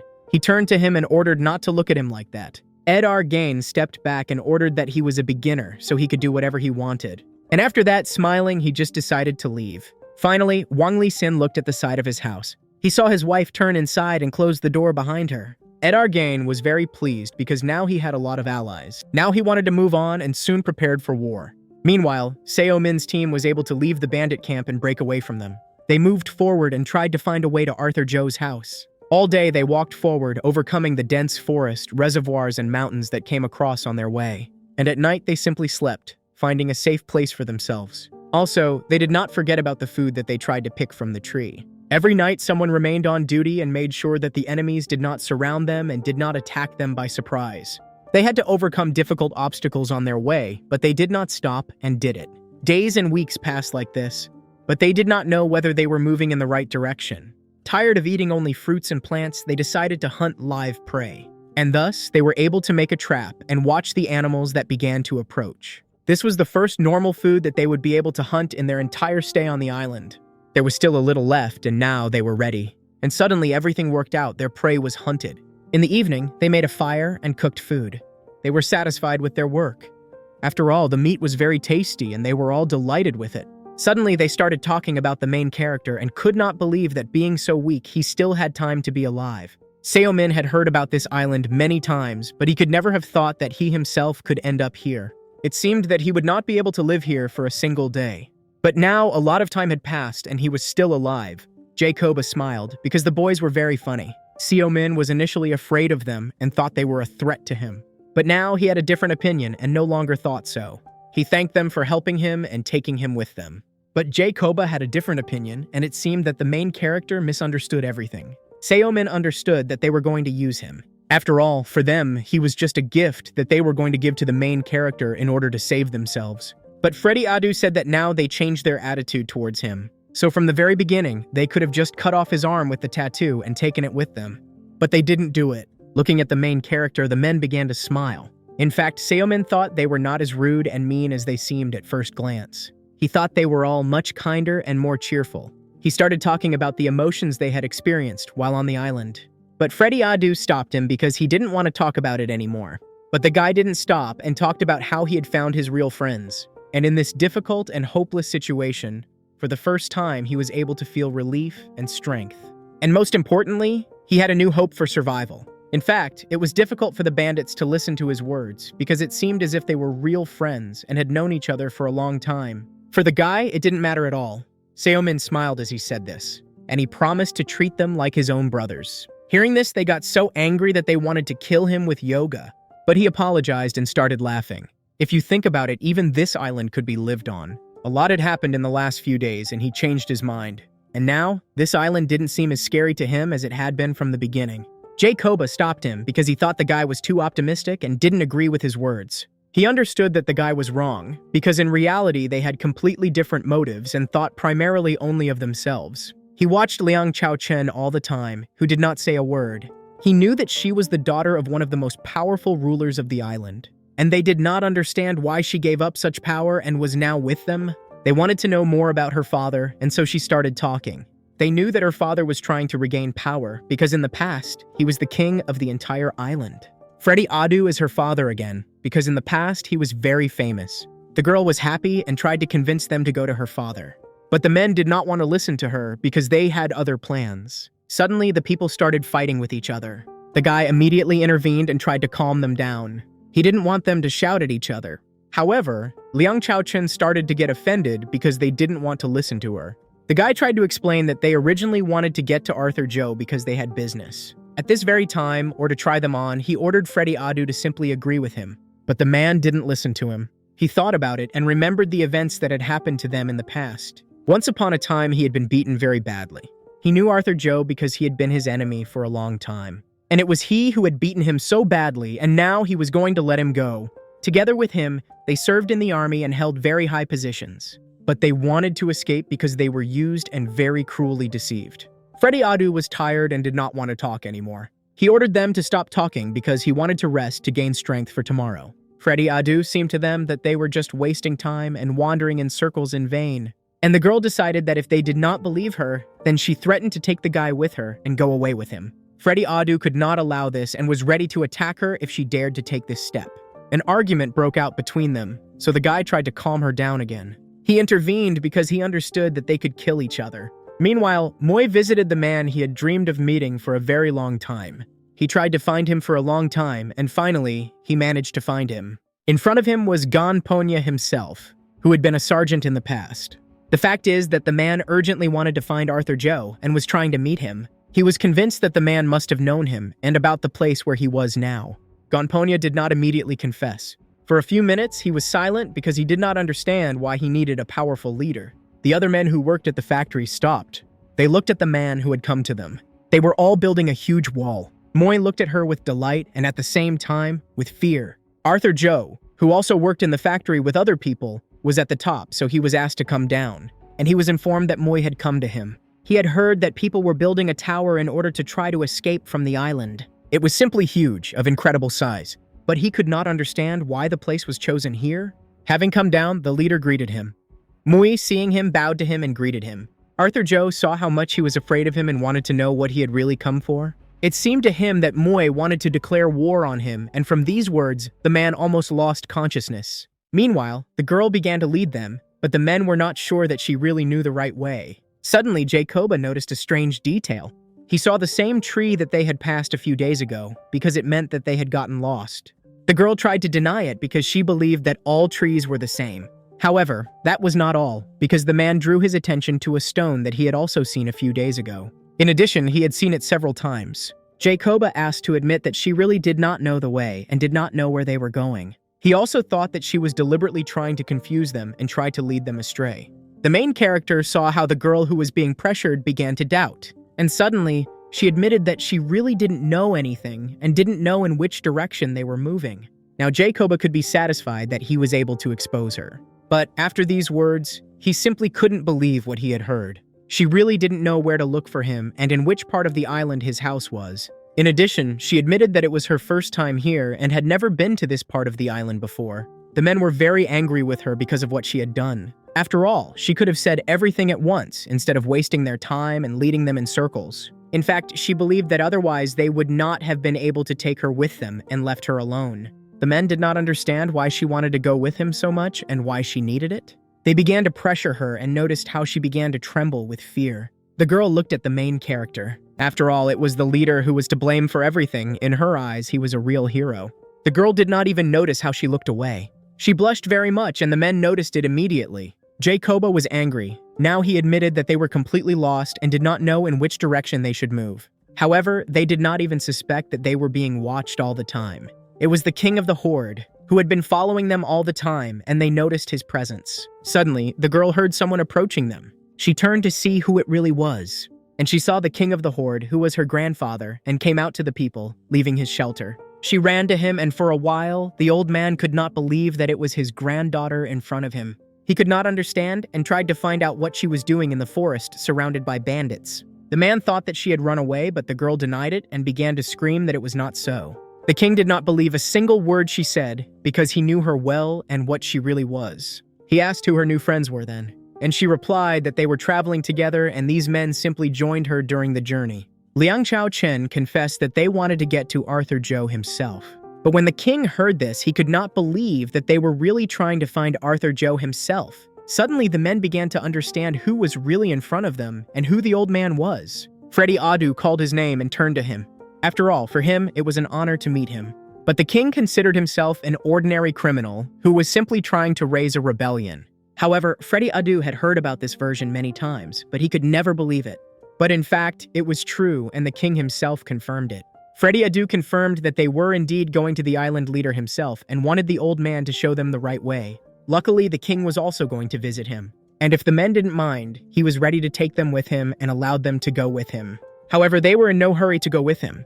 It seemed that they were in doubt, and the king noticed it immediately. Freddy Adu was delighted when he heard his offer, and he was ready to go with him and happily agreed to keep him company. But unlike him, Jacoba was not so sure. After all, he did not know whether he could be trusted and did not want to go with him so easily. However, he had no other choice, and in the end, he decided to agree. The girl who finally met the grandfather asked why he had not come to her for so long. But the old man did not expect that the girl would go with them and was shocked when he realized this. But on the other hand, he simply could not leave her alone in the forest, because it was really dangerous in the forest and she was very far from her own home. Still, he realized that she was lying, so he still agreed to take her with him. They started to quarrel and talk to each other. Only the main character was very sad and did not talk to anyone. Meanwhile, the peacemaker teacher remembered himself in his youth, how he and his student once trained and lived together.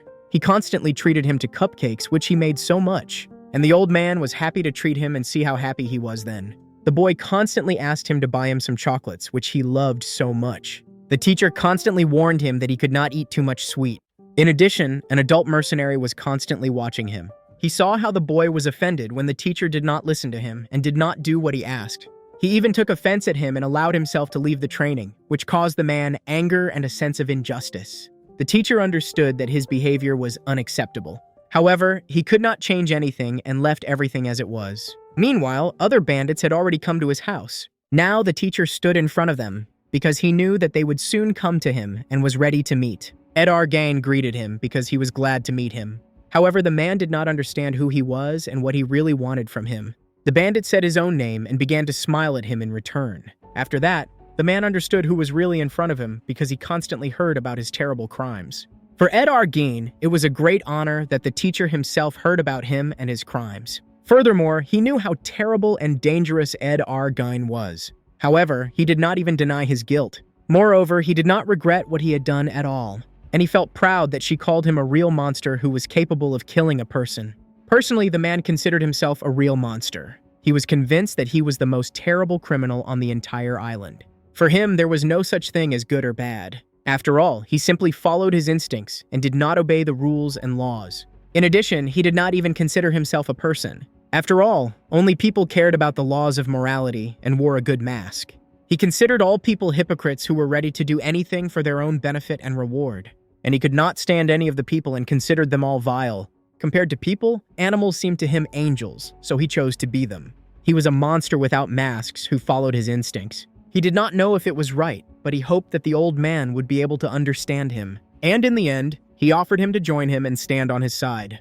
The man extended his hand to him and invited him to stand on his side. However, he understood that the old man's faith did not allow him to do this. In addition, he had recently decided to become a Buddha and live according to the laws of nature, so he could not accept such an offer from him. Ed Argyne fell silent. He considered the man worthless because he knew that in the past he was a monster and so shamefully lost his power. Therefore, he threatened to kill the man if he did not join him and refuse him. The old man did not answer and just silently looked straight into his eyes. Suddenly, he replied that his plan to become a Buddha had failed. He asked if Ed Argyne knew what he was called in the past, and the bandit knew that he was a snake god and ridiculed him for it. The man agreed with him because in the past he really was a snake god. But that was not all, because only those with whom he was familiar knew this about him.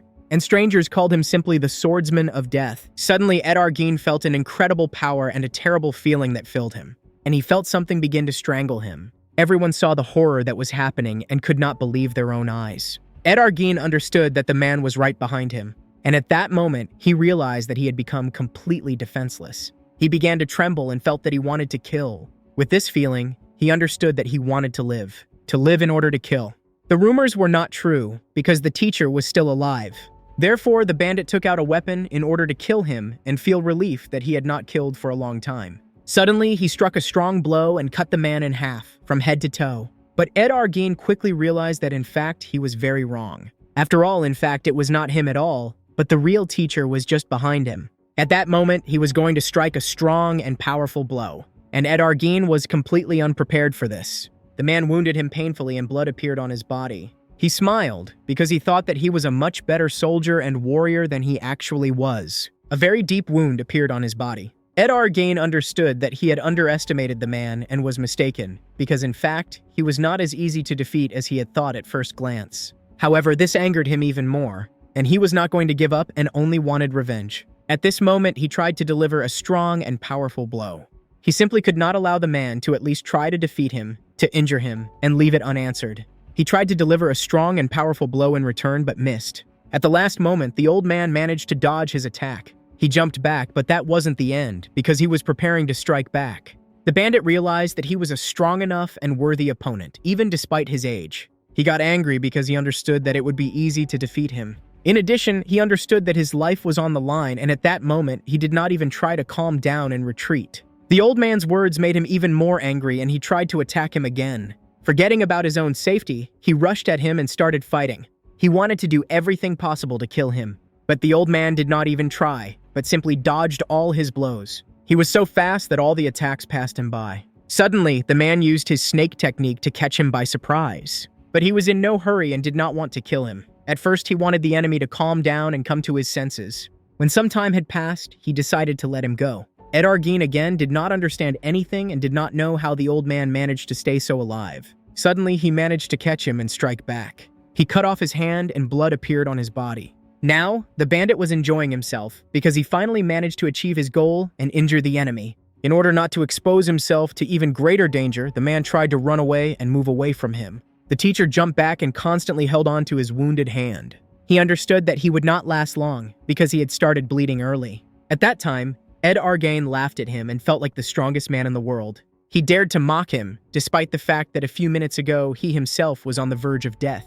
And now, he felt his own superiority over him, because he was able to cut off his hand, and it was lying on the ground right in front of him. But this was not enough for him, because he wanted to finish the job and cut off his head. And only when the man was dead, he could calm down and confidently decide that he was the winner. He felt that the old man was weaker than him and felt very confident. It was thanks to this that he managed to cut off his hand.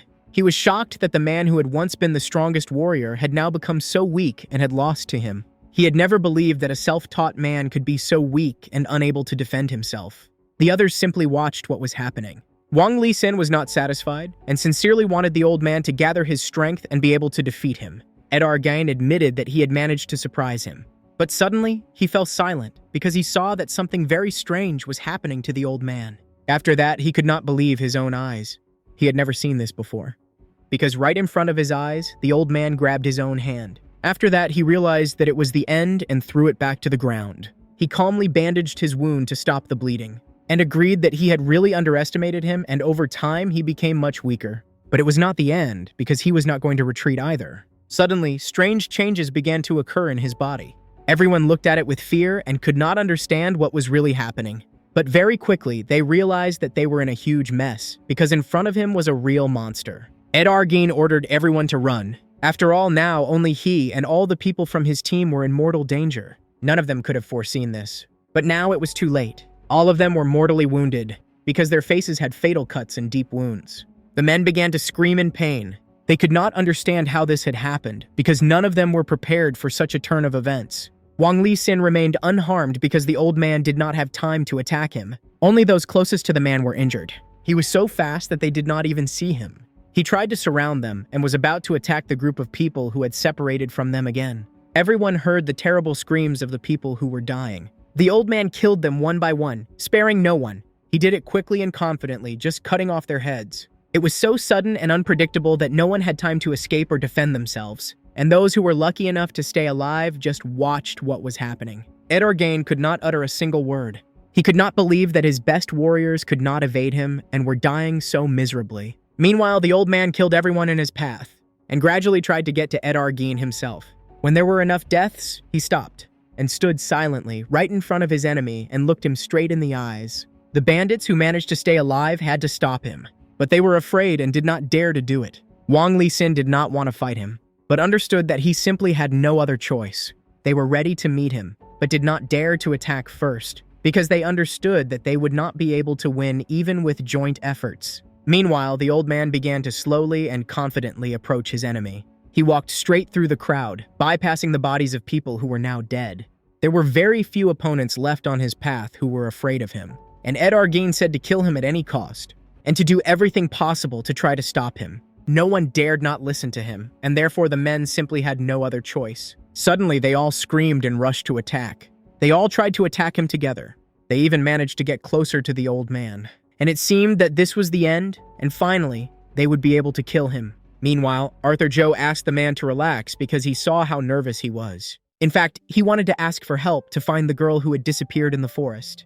Arthur Joe agreed to help him and decided to give him a few people who would also go in search of her. Moy exhaled and was finally able to relax. He understood that the girl was not that simple and there would definitely be some problems that she would cause. Moy was angry because of the little girl, because her disappearance had created a lot of problems for him. And knowing her, he understood that this was only the beginning. He begged the girl not to do anything and to be okay. Meanwhile, she did not even suspect that they had already started looking for her. She, together with her team, moved through the forest and tried to find the right path. She had a very bad feeling and it seemed that someone was trying to find her. Moreover, other people also had the same opinion. Freddy Adu constantly made fun of her. And because of this, she got very angry with him. She even tried to hit him, and hit him in the leg, which was a very painful place. However, he could not hit her back because he respected her grandfather, who was next to them. He could only shout at her, which is why he used it. But still, he could not stand it and dared to enter into battle with her. They fought with each other, and everyone just watched what was happening. However, none of them intervened. Suddenly, the old man began to talk about how the leader of the island was building a tower in order to escape.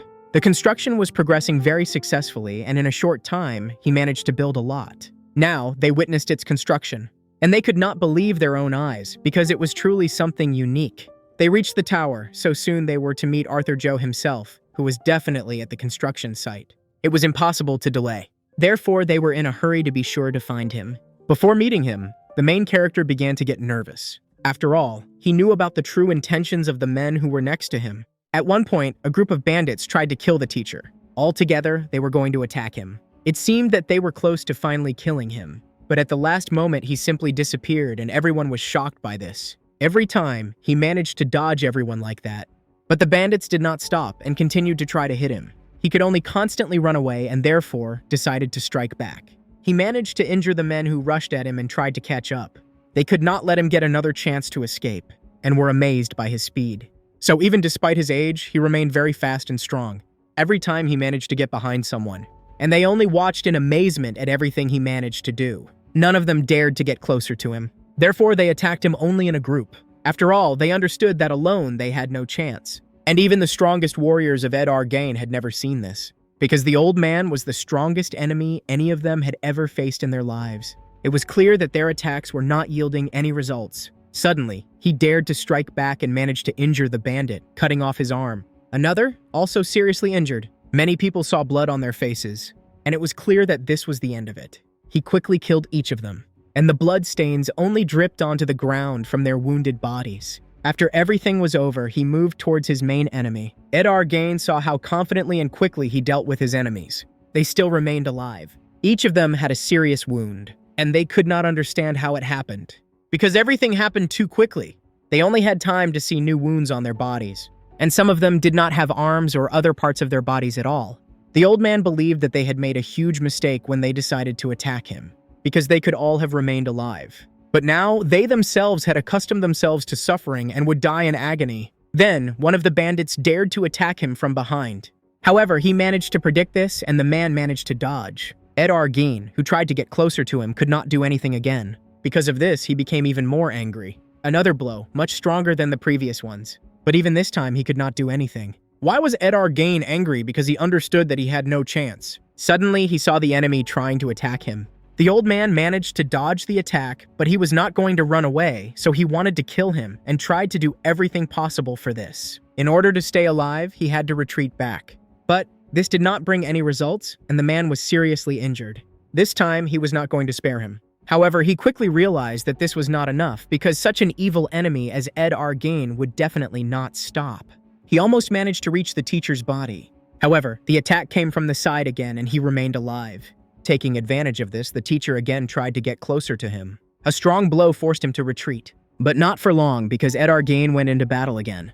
This time, he put all the strength he had into his blow, and he tried to do everything possible to end the teacher's life there. But everything was not so simple, because even for this, he was ready. Using his feet, he managed to stop the attacker, and now he had the perfect opportunity to strike back.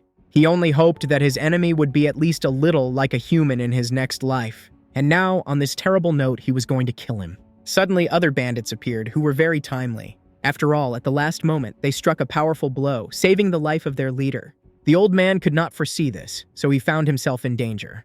The novice became a hero because he saved the life of his leader. Despite the fact that he managed to injure the old man, he understood that he was not a human, because he was able to defend himself even without an arm. And this blow that knocked him down meant nothing. And it made him even more angry, because now he was ready to continue fighting.